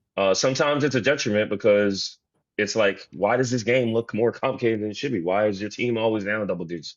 All that. But you have to give credit to someone who believes in what they're doing, has the right support system, and can push the right buttons of the most important players. And again, you never really hear T. Lue get into it with his most important players. In fact, you often hear T. Lue be able to challenge those dudes, where a lot of coaches, what separates them is you can be super smart and have all these ideas, but if you can't reach the most important guys, then you might as well be an analytics staff on a mom and pop. Law That was Murray beautiful. is hanging out with us Tear to my here eye. on Beyond the Surface. Law, one more question for him. We'll get you out of here, man. Is Kawhi Leonard more vocal amongst his teammates behind the scenes than kind of the public perception of him, where he doesn't really talk a lot in interviews? Does he talk more? Is he more affable and fun around his teammates? I feel like y'all gotta look at some different interviews. That dude is a chatterbox as far as I'm concerned. He says so much all the time, and he doesn't apologize for anything that he says. Like, he's very intentional about what he says. He knows who he said it to. He'll call you out if you ask something and he already addressed something. I agree with that. Like Kawhi grew up with Tim Duncan, Manu Ginobili, Tony Parker, Greg Popovich, and that organization. Like, I think people have to understand that. Like, he came into the league with an outstanding standard set for what needs to be done to win games and even win championships, even though he hasn't won one since 2019, since he joined the Clippers. And so, like, Kawhi, he literally just posted on Instagram, lead by example, which, that's what you're going to get from Kawhi. I think that's where he's most comfortable. But the thing with Kawhi is he understands the floor. He knows what people need to do as non-negotiables. And he also is even keeled. You can win a bunch of games and you still aren't where you need to be. Like, Kawhi's not impressed with what he's doing. He feels like that's what needs to be done for this team to win because he doesn't think this team is talented enough otherwise. He's very blunt in that way. If that's not being vocal, I don't know what is. Like, it's not always about rah-rah stuff that might not land. Be who you are. And for Kawhi's a great player and a very intellectual player and a player who is like, I'm going to work on my body. I'm going to get over whatever injury I've got. I'm going to work on my shot. I'm going to play the game in the way that it needs to be played, given the circumstances that he has, whether it's teammates, the record, the opponent that you're playing against, the time of the year. He doesn't think he's in playoff mode because in his mind, he's always in playoff mode. He approaches the game consistently the right way over and over. He doesn't get too high or too low. And you know what? When that dude is in the building and he's at his ability to be his full self, I think his teammates see that and they play up to that standard. That's why the Clippers are playing the way they are now. That's why they played the way they played to end the last regular season when they were 18-3 and needed every single one of those wins to escape not having to be in the play-in tournament. That's why the best win percentages of all NBA players who played as many games as him. That to me is, you can be vocal, but I think your actions are always going to be more than your words at a certain point anyway. Law Murray, you're the man. I really appreciate you, my brother. Thank you for making some time with us. You're part of our fam now, and we'd love to have you back. But I really appreciate your time, man. Keep up the great work at The Athletic. We're all coming out to LA for All-Star, okay? So get ready to be the mayor out there. It's going to be at Intuit Dome.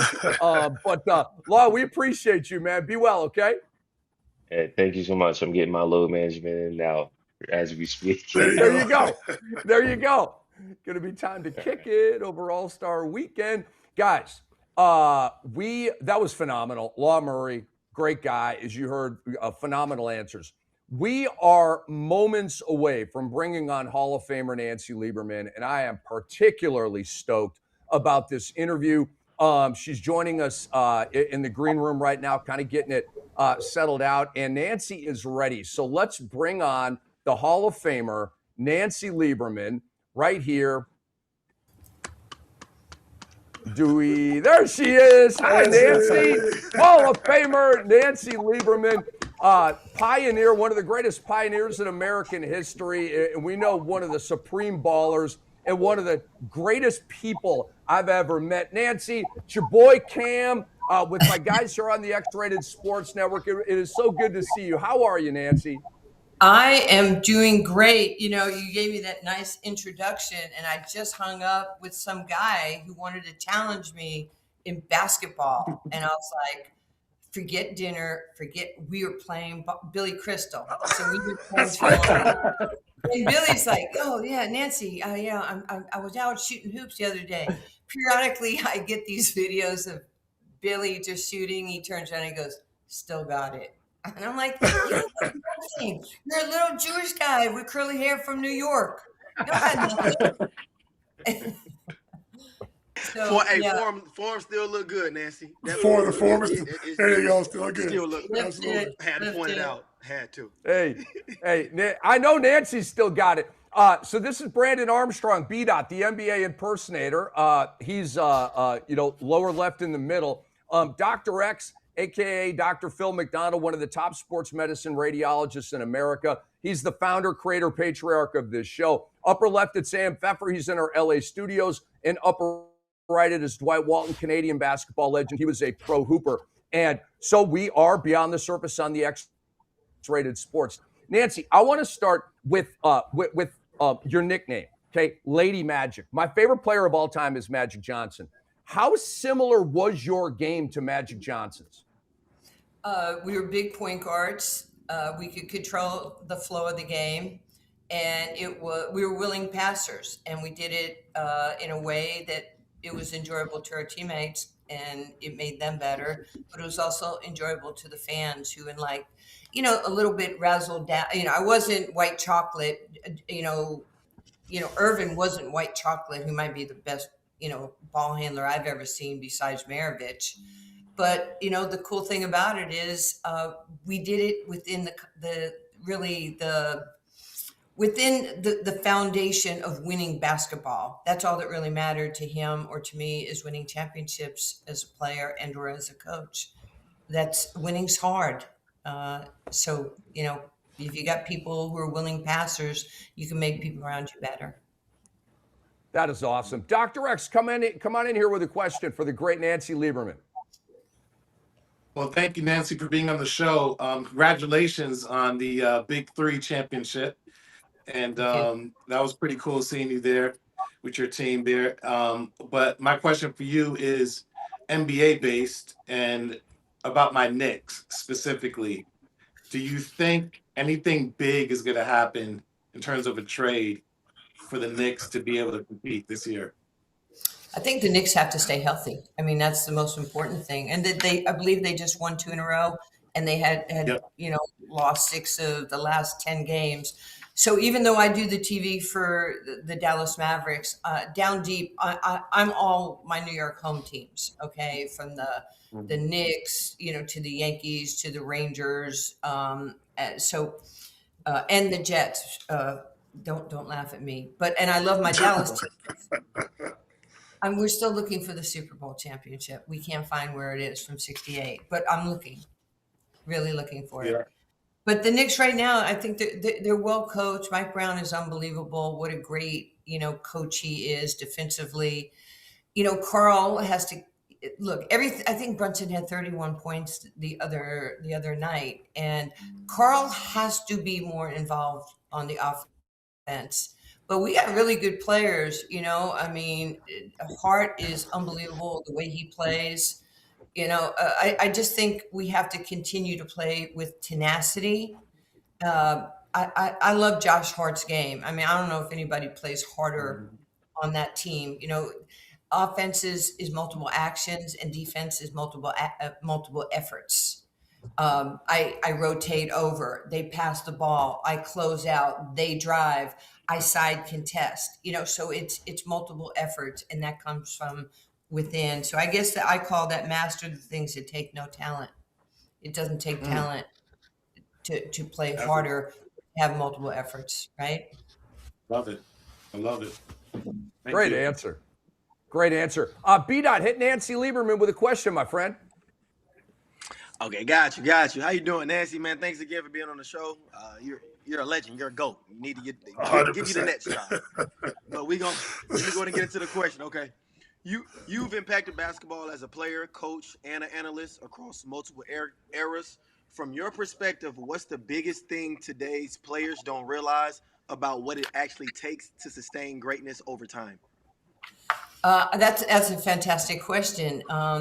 Everybody thinks they're the GOAT. They have 1 or 2 really great years, and everybody's like, it's the GOAT. It's not freaking Skittles. Everybody doesn't get one. There's a goat somewhere behind me, which is Muhammad Ali. Like the goat is somebody who has long-term sustainability and success. And it's not just about how many points you scored. You know, a coach once asked me, "Do you make you good, or do you make others around you good?"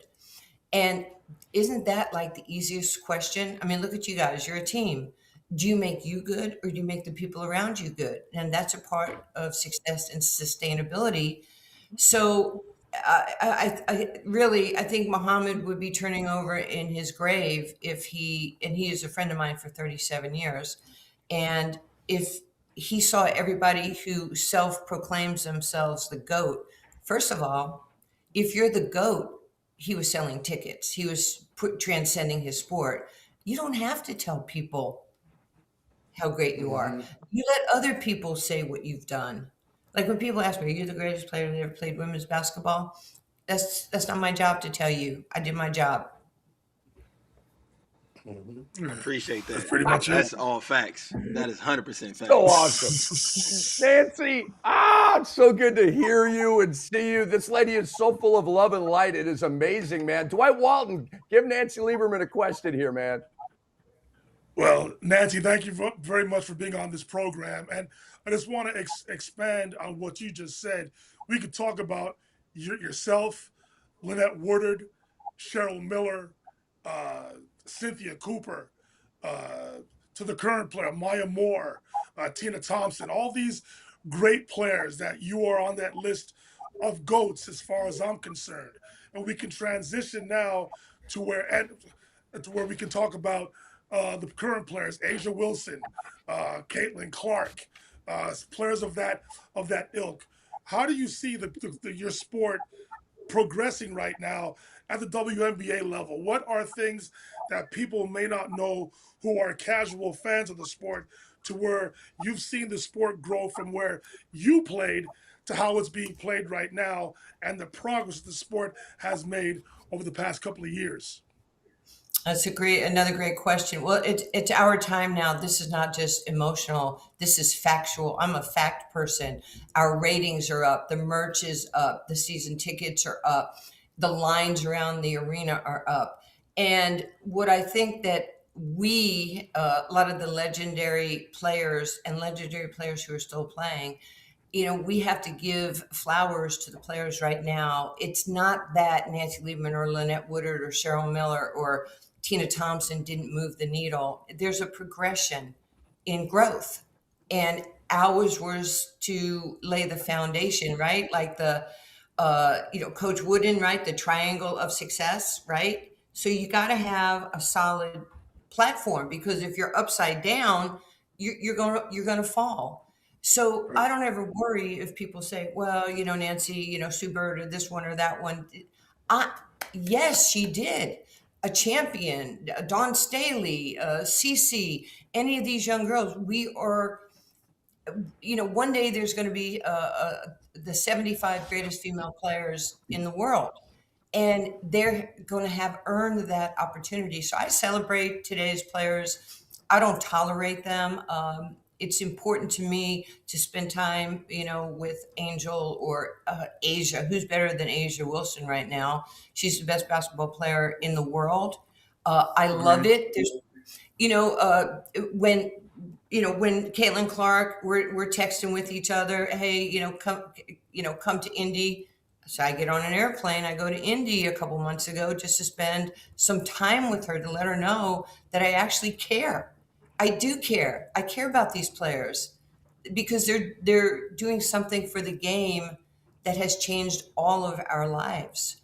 So why would I tear them down? Now, what they have to learn is to continue to respect each other, and it's okay to have those rivalries. Bird and Magic had it, right? Gretzky had it. All the greats of the game had it.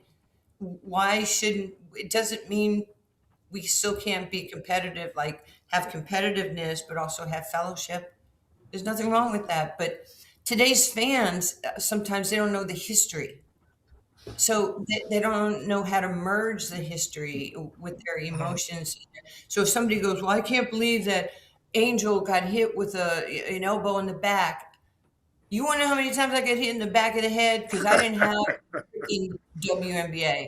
I had to play against Karl Malone and Dennis Rodman and play for the Lakers in 1980 in Summer League, or for the Jazz in 86 for Frank Layton. And Pat Riley was my coach. I was actually his first point guard in his first coaching gig in 1980 with the Lakers. 2 years in the United States Basketball League. Every day just getting physically waxed by these guys. But I loved it so much that I was willing to get my ass kicked because I wasn't afraid. So the game is set up for the success of these players. They don't have to in their prime.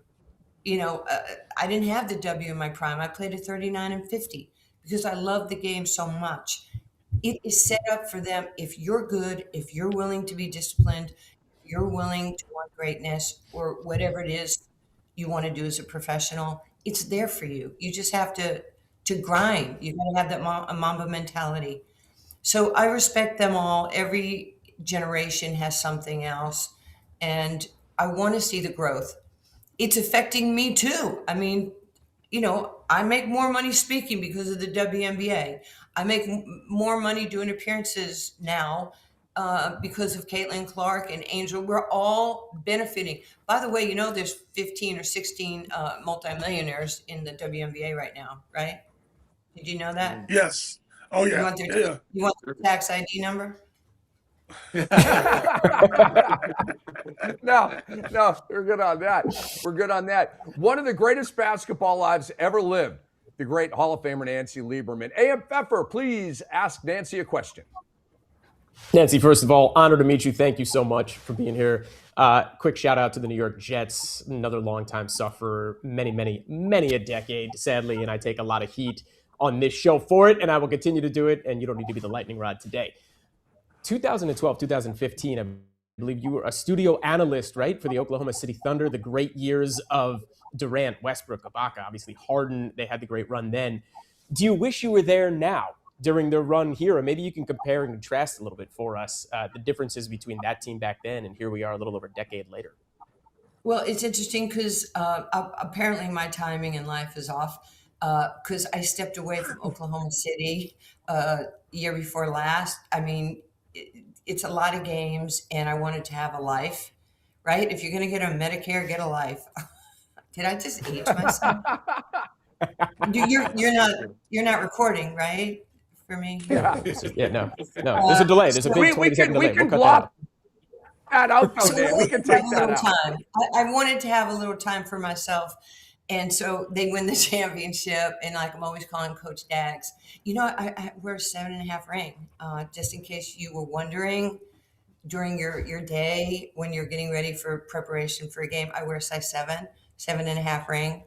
I love Oklahoma City. I did their TV 6 years prior to going to the NBA, coaching with the Kings, and then 5-6 years after. And even while I was coaching in the Big Three in Ice Cube's league. So they've been so good to me. And then the Mavs asked me a year ago to come on as an ambassador and do TV. So now we're rebuilding with some great guy named Cooper Flagg. Heard of him. Indeed. Heck of a player.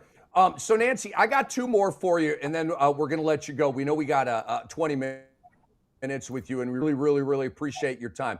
Let's go back to 2018 when you coached and steered the Dallas Power to the Big Three championship. You had some great characters on that team. Can you take us into the chemistry, some of the coaching, maybe a story that sort of amplifies the personality and the greatness of that team? Yeah, of course. I had Big Baby Davis, Birdman, Q Richardson, the MVP, Corey Maggette, and Katino Mobley. So these are pros, by the way. I get a lot of credit for us winning the championship, but I'm going to put the credit right back on the players. My job is to manage them, give them some concepts to run. Then it's a player's game. I do know that. So we're playing. I'll give you two stories. One, Big Baby Davis. I love him. I said, Glenn, what size uniform? And he goes, I said, are you medium? Are you petite? What size uniform do you need? Coach, I'm going to need a 3X. Okay, well, I didn't see that. I had not noticed that. So we're playing, I believe, up in Rhode Island. And, we had just won the championship. We're 5-0. I don't know what happened with Glenn, but he got a foul called on him and he got a little irate. So the referee throws him out of the game. I run out on the court. He didn't mean to call you a motherfucker. He was just expressing his thoughts. He didn't really mean that. So Glenn, they have to get security to get him out. So Glenn takes off his shirt, throws it, in the crowd. Then he takes off his shorts, and I'm like, Lord Jesus, no. He throws that in the crowd, and then he goes to the locker room.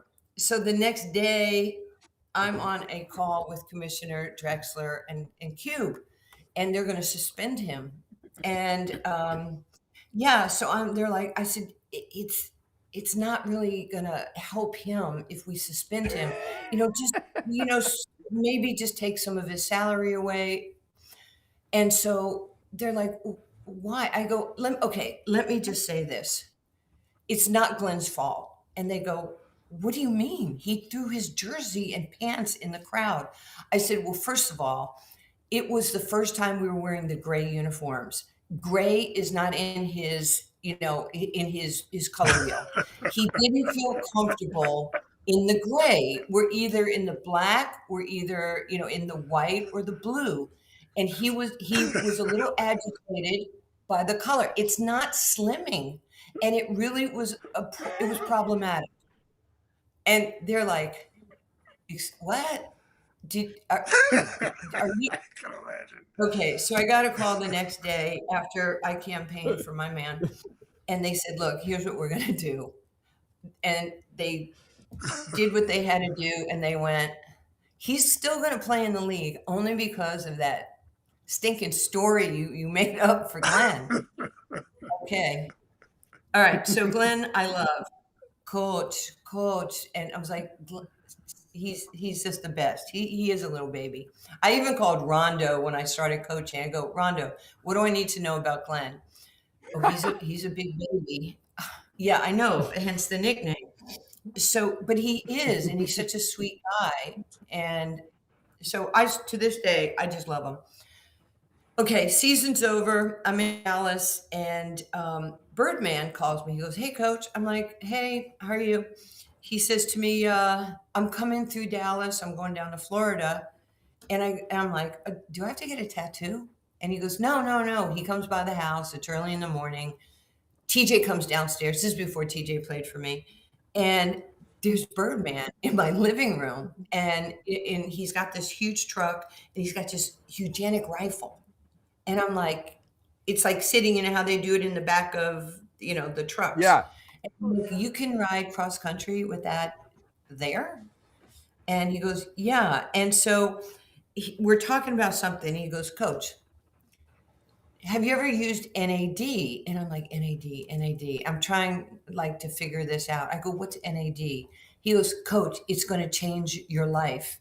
You can get it in a drip. Guys, two things. NAD, you're going to look better. And Rick, you're not going to look so white. It's going to help you. And now I get, 3 shots a week for the last 8 years. And here I am. Your mind, your body, your skin, it's one of the greatest things I've ever gotten, exposed to, and have shared this with players, coaches, my friends, wives, whatever. And it's amazing. NAD. And then the last thing, if you will allow me. Of course. Since our friend Jay Harris was diagnosed with prostate cancer, he's a monarch. He's my forever brother. And I just felt like it was a gut punch, and I didn't really know what to do. And I'm sort of, Big Mike on the blind side. I have very much protective instincts. And so I'm talking to people. I'm talking to the CEO of prostate cancer. I'm like, what do I do? I got to help. And, Gina says to me, I said, give me the stats. She goes, 1 in 8 men will get prostate cancer. 1 in 6 are Black men. And I went, what? She goes, it's almost 2.5 to 1 Black men will get prostate cancer more. I go, do they know this? I mean, how do we get the word out, to Black America? How does mom or, girlfriends or sisters, or how do we get this word out to the Black community? So I'm going to say to you this. I've learned so much in the last 6 months. Please, if you're over 40 and you're a male, when you get your blood test, your yearly blood test, you got to tell them to check the PSA box. If the doctor doesn't do it, you must advocate for yourself, because in most cases, insurance won't cover it. So you have to check the box. And that's how Jay Harris found out that his levels were up. He wasn't sick. He's strong as a horse. We were all, his wife, Stephanie, we were all blown away that this man could be sick. I have found out from my friend Alonzo Mourning 2 years ago, had prostate cancer. He's a survivor. Jay's a survivor. Oscar Robertson had it. Jerry Colangelo's a survivor. I went down a list and I AI'd how many NBA guys have had prostate cancer, including Spencer Haywood.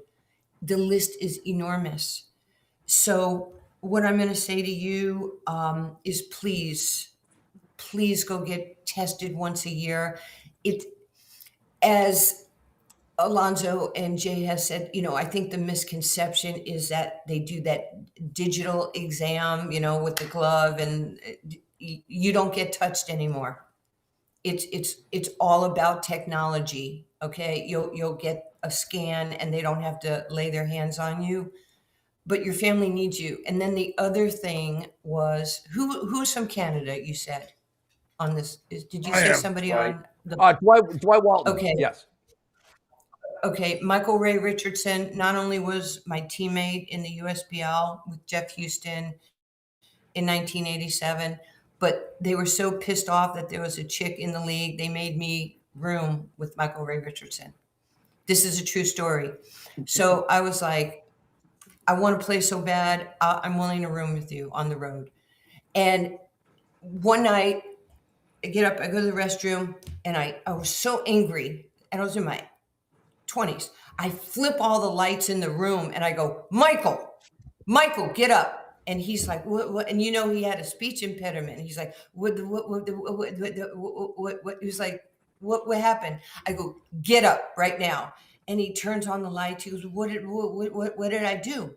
I said, if my ass hits the toilet, the water one more time, put the damn seat down. You hear me? You better put the toilet seat down. I knew it. And then in the morning, when you take a pic and you're doing your hair over the sink and all your little hairs on the sink, clean it. I'm not going to put up with this any longer. And he goes, I'm so sorry. I'm so sorry. Michael Ray and I had this relationship, friendship, family, until the day he died, 6-7 weeks ago. And when I was doing TV for Oklahoma City, his wife lives in Oklahoma City, and they lived in Lawton. So he would always come to the games and wait for me to get off the pregame show. And, Michael just lit up a room, right? And his smile. And he was a combination of Magic Johnson and SGA, big guard, slender, great shooter, 4-time NBA All-Star. So Sugar looks so good. And then Otis Birdsong calls me like 2.5 months ago and he goes, Michael Ray died. I go, what are you talking about? He goes, Nancy, he had prostate cancer and he died. And then, Miss Kim, she called me. She goes, will you speak at the funeral? And I was like, yeah. I was heartbroken. I love that man so much. And, he was the first guy in NBA history with the 3-strike rule, for drugs. Yeah. And then David Stern reinstated him 2 years later because he was clean.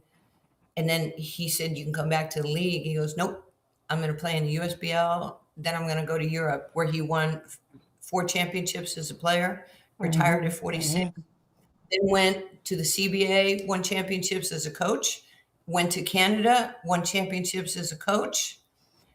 This man was loved by David Stern. He like if Michael Ray was his son, he was so good to him. Their love story was so amazing. So as I was, I go up there to speak, and there's so many people. There's thousands of people there, and me, I don't have a filter. I'm looking for one, and the pastor and everybody in the church, and I'm like, yeah, Michael Ray was amazing, and he was not only my teammate, but he was my roommate. And when this guy tried to hit me, it was Othell Wilson. You remember Othell Wilson, who played at Virginia with Bob Sampson? Mm-hmm. He hit me across the chest with an elbow, and I started throwing hands, and they ran out, and they broke us up. And Michael jumped on top of him, threw him down, and put his forearm on his neck. And he's like, "You don't touch my baby. You don't touch my baby." And I'm like to the guys, "Move, move." I go, "Yeah, you hear what he said? You don't ever touch me again. He's going to kick your ass. You know what I'm saying? You'll never play again in this league." And I'm like, "Okay, you can go back." And so I'm telling this story to the congregation. And I'm like, no, Michael Ray, I mean, I protected him from the women that were trying to get to him, and he protected me when I was on the court. And I said, yeah, we just fucking loved each other. And I went, "Father, I have sinned. I am so sorry. Pastor, please forgive me for my mouth. I didn't mean to curse during his funeral, but can I get an amen on forgiveness?" Nobody forgive me. Amen. And the pastor's like, "No, you're good. You're good." I said, "Are you sure? Am I going to hell?" I go, "All right, let me finish my speech." It was hysterical. Well, I thought it was. So I love that man. And, just everything he did, not only in the States, but in Canada. Please, guys, with love and kindness, please don't be afraid to get your blood drawn once a year. Ask the doctor to check the box, to check your PSA levels. We need you. Nancy. Thank you, Nancy. Nancy, I love you. We love you. The world loves you. All you do is make the world a better place. Every minute, every day. We've known each other a long time. It's a blessing to know you, Nancy. I mean that from the bottom of my heart. You're as pure as a human can get. I love you, and we really, really appreciate your time today. Well, thank you all for having me. Gratitude, and I know you're going to crush it on this podcast. You guys are amazing. Thank you for having me. This is very important to me, obviously, Rick, because of you, and I get to meet your family of friends. So thank you. Thank you, Nancy. I'll be in touch. I'll be in touch. Okay. Be well, and we'll see you soon. Okay. Hopefully, I'll see you at the All-Star game. Bye. Indeed. Indeed. All right. Bye now, guys. All right. See you, Nancy. Bye-bye. Wow. Rick, I've done the drip. I've had the NAD she's talking about a few times. Okay. Anybody else? Anybody else done the injections? No. About to get him. It's legit, man. But it's expensive. The problem is that you got to find a center that takes insurance to even make it worthwhile. Otherwise, I don't even want to tell you the number. It's ugly. But it does make you. It takes about 2.5 to 3 hours, so you don't get sick. Like you got to do it. Literally drip it in, and then they put a bunch of other stuff in there. But yes, she's right. You do feel incredible after the fact, and that was tremendous what she said about all of us checking our PSA levels once a year. She's absolutely right. Just a quick follow up on that. We all should. That was a great segment. Not only because it was the great Nancy Lieberman, but for her to take the time and to genuinely care for the well-being of us as humans, especially us men in the Black community. Man, much respect to Miss Nancy Lieberman. Thank you very much, Rick. Another golden guest. Much love to you, man. Much love and respect. Thank you. I appreciate it, guys. Again, it's just I give all the glory, all the praise to God. I mean, it's just the doors that he's opened for me, the opportunities he's presented for me, the unbelievable people that he has allowed me to have contact with and develop relationships with.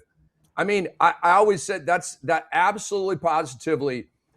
Well, the lifting of the velvet rope for about 15 years when I was on NBA TV going to the club, that was super, super dope. Okay. But all sarcasm aside, all sarcasm, because that doesn't happen anymore. They're like, who's Rick Campbell? But anyway, back in the day, it worked. Okay. But all kidding aside, my favorite part of my job at NBA TV was meeting and befriending Nancy Lieberman, meeting and befriending Dennis Scott, meeting and befriending Steve Smith, and the list goes on.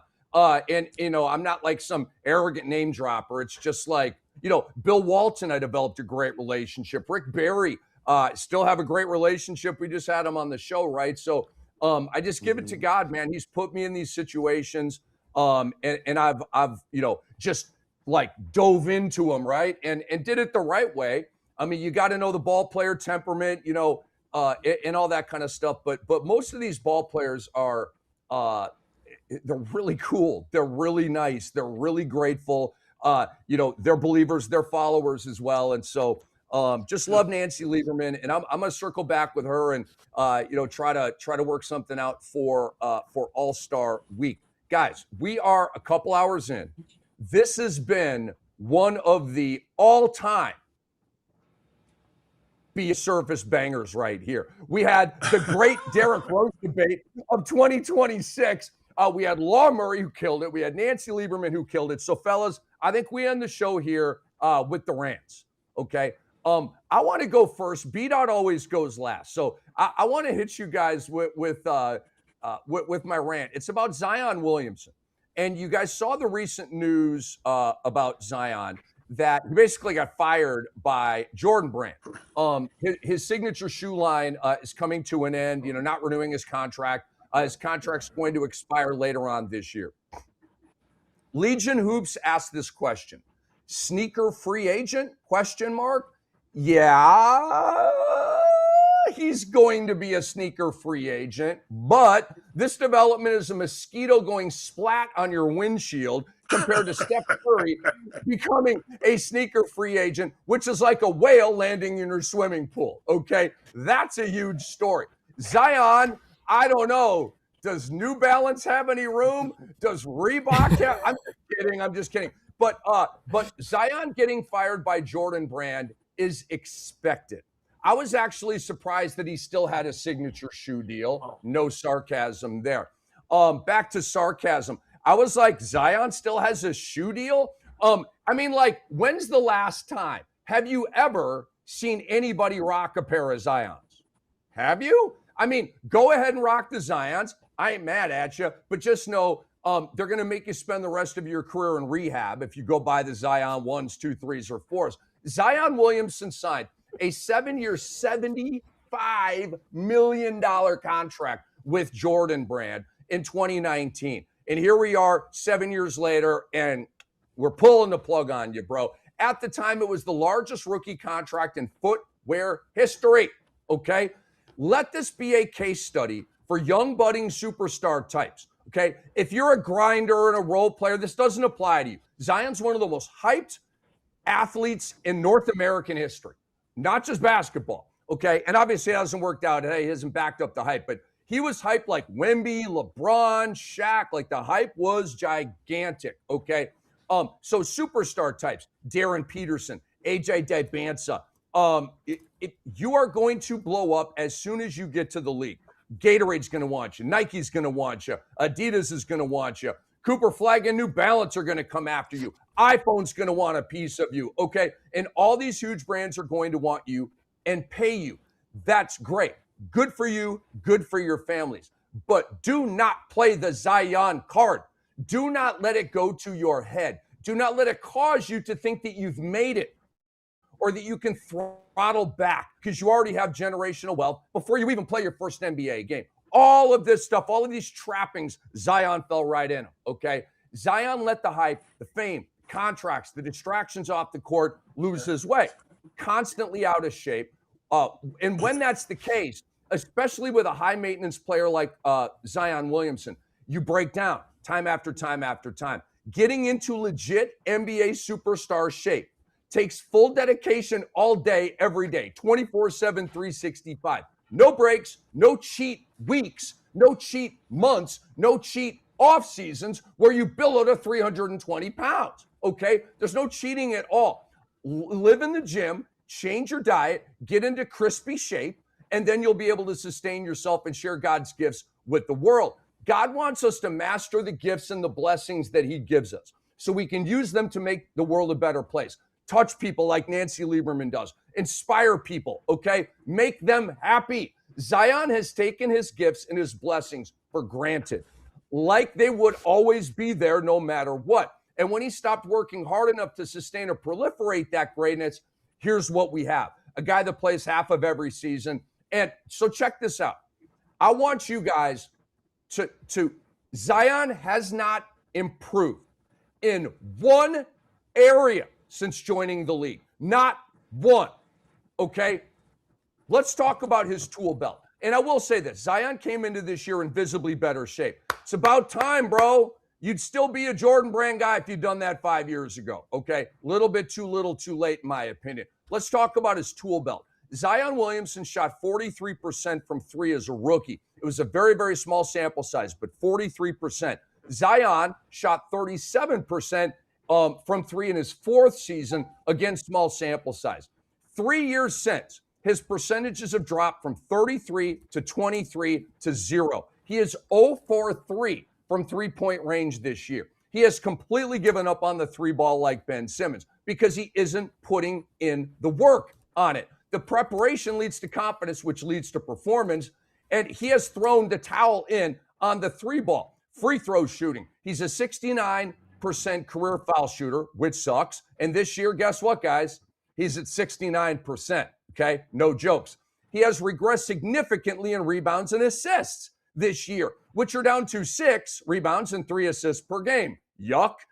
This speaks to a low motor, which has always been a problem for him. Guys, Zion is at 6 rebounds in 29 minutes a game. With that body, Houston, we have a problem. Let's talk shot blocking. I've always wanted Zion to give me a block and a half and not for fantasy because, duh, your team needs it and the athletic ability to do it, but you don't have the motor to do it.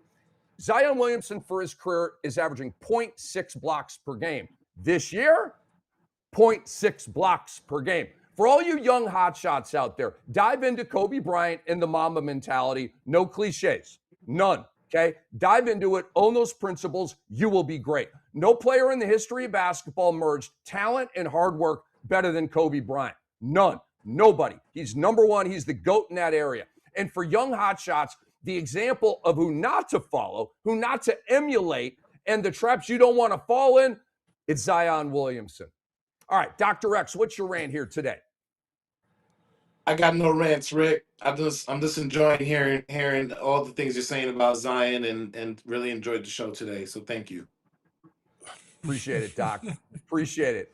So Dwight Walton, I go to you, man. You got a rant for us?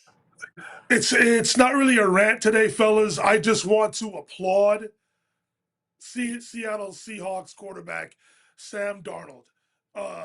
He has had a tremendous 2-year stint here with the Minnesota Vikings and now the Seattle Seahawks. He has won 30 of the 37 games he has quarterbacked in the National Football League the last 2 seasons.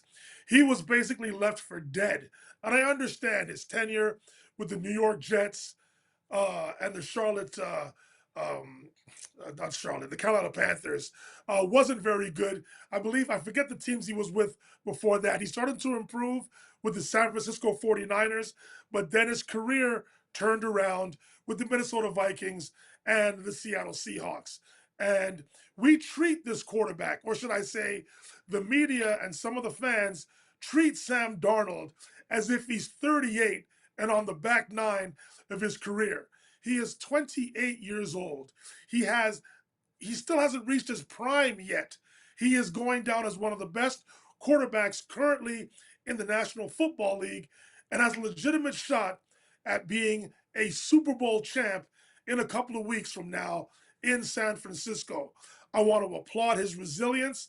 I want to applaud his ability to shut out the noise from the media that are always waiting for the shoe to drop when it comes to him and his career. Yes, last season, he proved some of the naysayers right by not playing well against Detroit and then ultimately bombing in the first game of the playoffs that he played. And I understand that. But the Minnesota Vikings better be right in, again, trading up to get J.J. McCarthy, but they had the choice of either keeping Sam Darnold or moving forward with J.J. McCarthy. I think that was more an emotional move. I think it was more a business move because the Vikings wanted to justify the draft choice. But the way Sam Darnold is playing right now, gentlemen and fans out there, he's one of the best quarterbacks in the NFL. And again, he's on the brink of winning a Super Bowl championship in a couple of weeks in San Francisco. I am happy for him. I hope it continues, continued health and success. And I truly believe that the Seahawks are going to win the Super Bowl in a couple of weeks. Yes, their defense is fantastic, but you can't get around the story and the resilience of the quarterback, Sam Darnold. All right. I'll admit I was wrong about Sam Darnold. However, he got jetted and he got Vikinged. Okay? That's what happened to him. If Sam Darnold went with a kick-ass OC like Kyle Shanahan his first year, Sam Darnold would already have 4 Pro Bowls. The guy was a stud at USC. The Jets ruined him. The Vikings are the chokiest team in the history of the National Football League, even chokier than the Buffalo Bills, okay? I can't even call the Jets and Browns choky because you have to be good and raise expectations and then choke. They don't even do that, okay? They're just in the toilet the whole damn time. They're in Nancy and Michael Ray Richardson's toilet in the hotel room they were traveling around in that old league back in the day. That's where they live, okay? So I figured it out. Sam Darnold's always been talented. He just got ruined. Remember, the Jets killed Carl and Curb Your Enthusiasm. So the Jets killed Darnold. The Panthers killed Darnold. The Vikings killed Darnold. Those teams all suck. He gets with a prestigious team in Seattle, and he rocks and rolls. Good for Sam Darnold, and I love what you said right there, Dwight. A.M. Pfeffer, your rant is next. Oh, poor Carl. Follow any of that. Just so you know, by the way, Dwight, and thank you for bringing up Darnold. I was actually going to mention Darnold as well, but I'm going to keep it very short. Get it. Get it, Sam. We're all rooting for you. We really are. At least I am, and you know I'm a long-suffering Jet fan. I think what's really cool about the whole thing, and I'll just punctuate this, bringing it circuitously, it was really against the Rams last year when he was on the Vikings where he had his terrible game and everybody thought his career was over then and he was getting jettisoned from McCarthy. And then he had a terrible game against them the beginning of this year as well in the first game. But then the second game, he came about and he played very well and they beat the Rams and then obviously in the rubber match. What a playoff game. But bringing this all the way back around where this all began, and I'm sure a lot of people remember this when he, quote unquote, saw ghosts, it was against the New England Patriots when he was on my Jets. And if those of you who don't remember the previous game, he played an incredible game against Dwight, your Dallas Cowboys. And we all thought, this is it. He's here. He's arrived. He's going to be our savior on the Jets. This is when it all happens. Following week, he gets absolutely destroyed by the Patriots. He saw those ghosts. Well, here's a chance for him to excise again. Get it, Sam Darnold. I'm rooting for you. You guys rock, man. A lot of Sam Darnold love around here. We'll talk more Super Bowl in the days to come. Obviously, it's a couple of weeks away. Brandon Armstrong, a.k.a. B-Dot, you are up with your rant, my friend. Love the Curb reference, by the way. It's my top 3 favorite shows. I remember that episode. Yeah. Me too, man. Me too. The Jets killed him. All right, well, let me reset the room and bring it back to the top, real quick. The Basketball Hall of Fame is not a museum of moments, okay? It's not a scrapbook of what could have been. And it damn sure isn't a sympathy award, okay? It's supposed to be for the elite. That means longevity, dominance, and sustained excellence, not just a hot streak and a viral moment. An MVP is special. Thank you, Brandy. Four good seasons is impressive, okay? But the Hall of Fame is about how long you stayed at the top, not how loud you were when you got there. Because if peak alone is enough, then we're just rewriting history. We're telling guys who gave you 10 to 15 years of all NBA play, championships, deep playoff runs, and two-way dominance that it didn't matter as much as a short burst. That's backwards. The Hall should ask one simple question. Were you elite for long enough that the league had to bend around you? Did teams game plan for you every year? Did you define an era, not just a season? Did your excellence survive injuries, coaching changes, teammates leaving, and the league evolving? Because greatness isn't fragile. The elites endure. And if we start lowering the bar, the Hall doesn't get bigger, it gets cheaper. Great players deserve respect. Legendary peaks deserve applause. But the Hall of Fame, that's for the ones who lasted, adapted, and dominated over time. Not 4 years, not one trophy, not one storyline. Elites only. And that's my rant. That was poetic, man. You're getting a lot. That was poetic, B-Dot. Ooh, chills up my spine. I know Brandy's thinking, is she eating shredded wheat right now? Is that what I see? The little shredded wheat cereal? Yep. I like those. I like those joints. I like those. I don't really mess around with carbs too much, but I like the little frosted side on those, man. Yeah, I like that frosted mini wheat stuff, man. I like that. I like that. Oh, man. Woo! What a show, fellas. So we are out. Big show coming up on Thursday. We'll have all kinds of cool topics for you. Kevin Willis is going to join us at 3 p.m. Eastern time. Legendary NBA player. So for Dwight Walton, for Brandon Armstrong and his daughters, for Dr. Phil McDonald, a.k.a. Dr. X, for A.M. Pfeffer, and behind the glass, Kai Josephson and Jason Arambulo, who are awesome. I am Rick Kamla. Thank you for watching this episode of Beyond the Surface on the X-Rated Sports Network. We'll see you again Thursday at 2 p.m. Eastern. Bye-bye.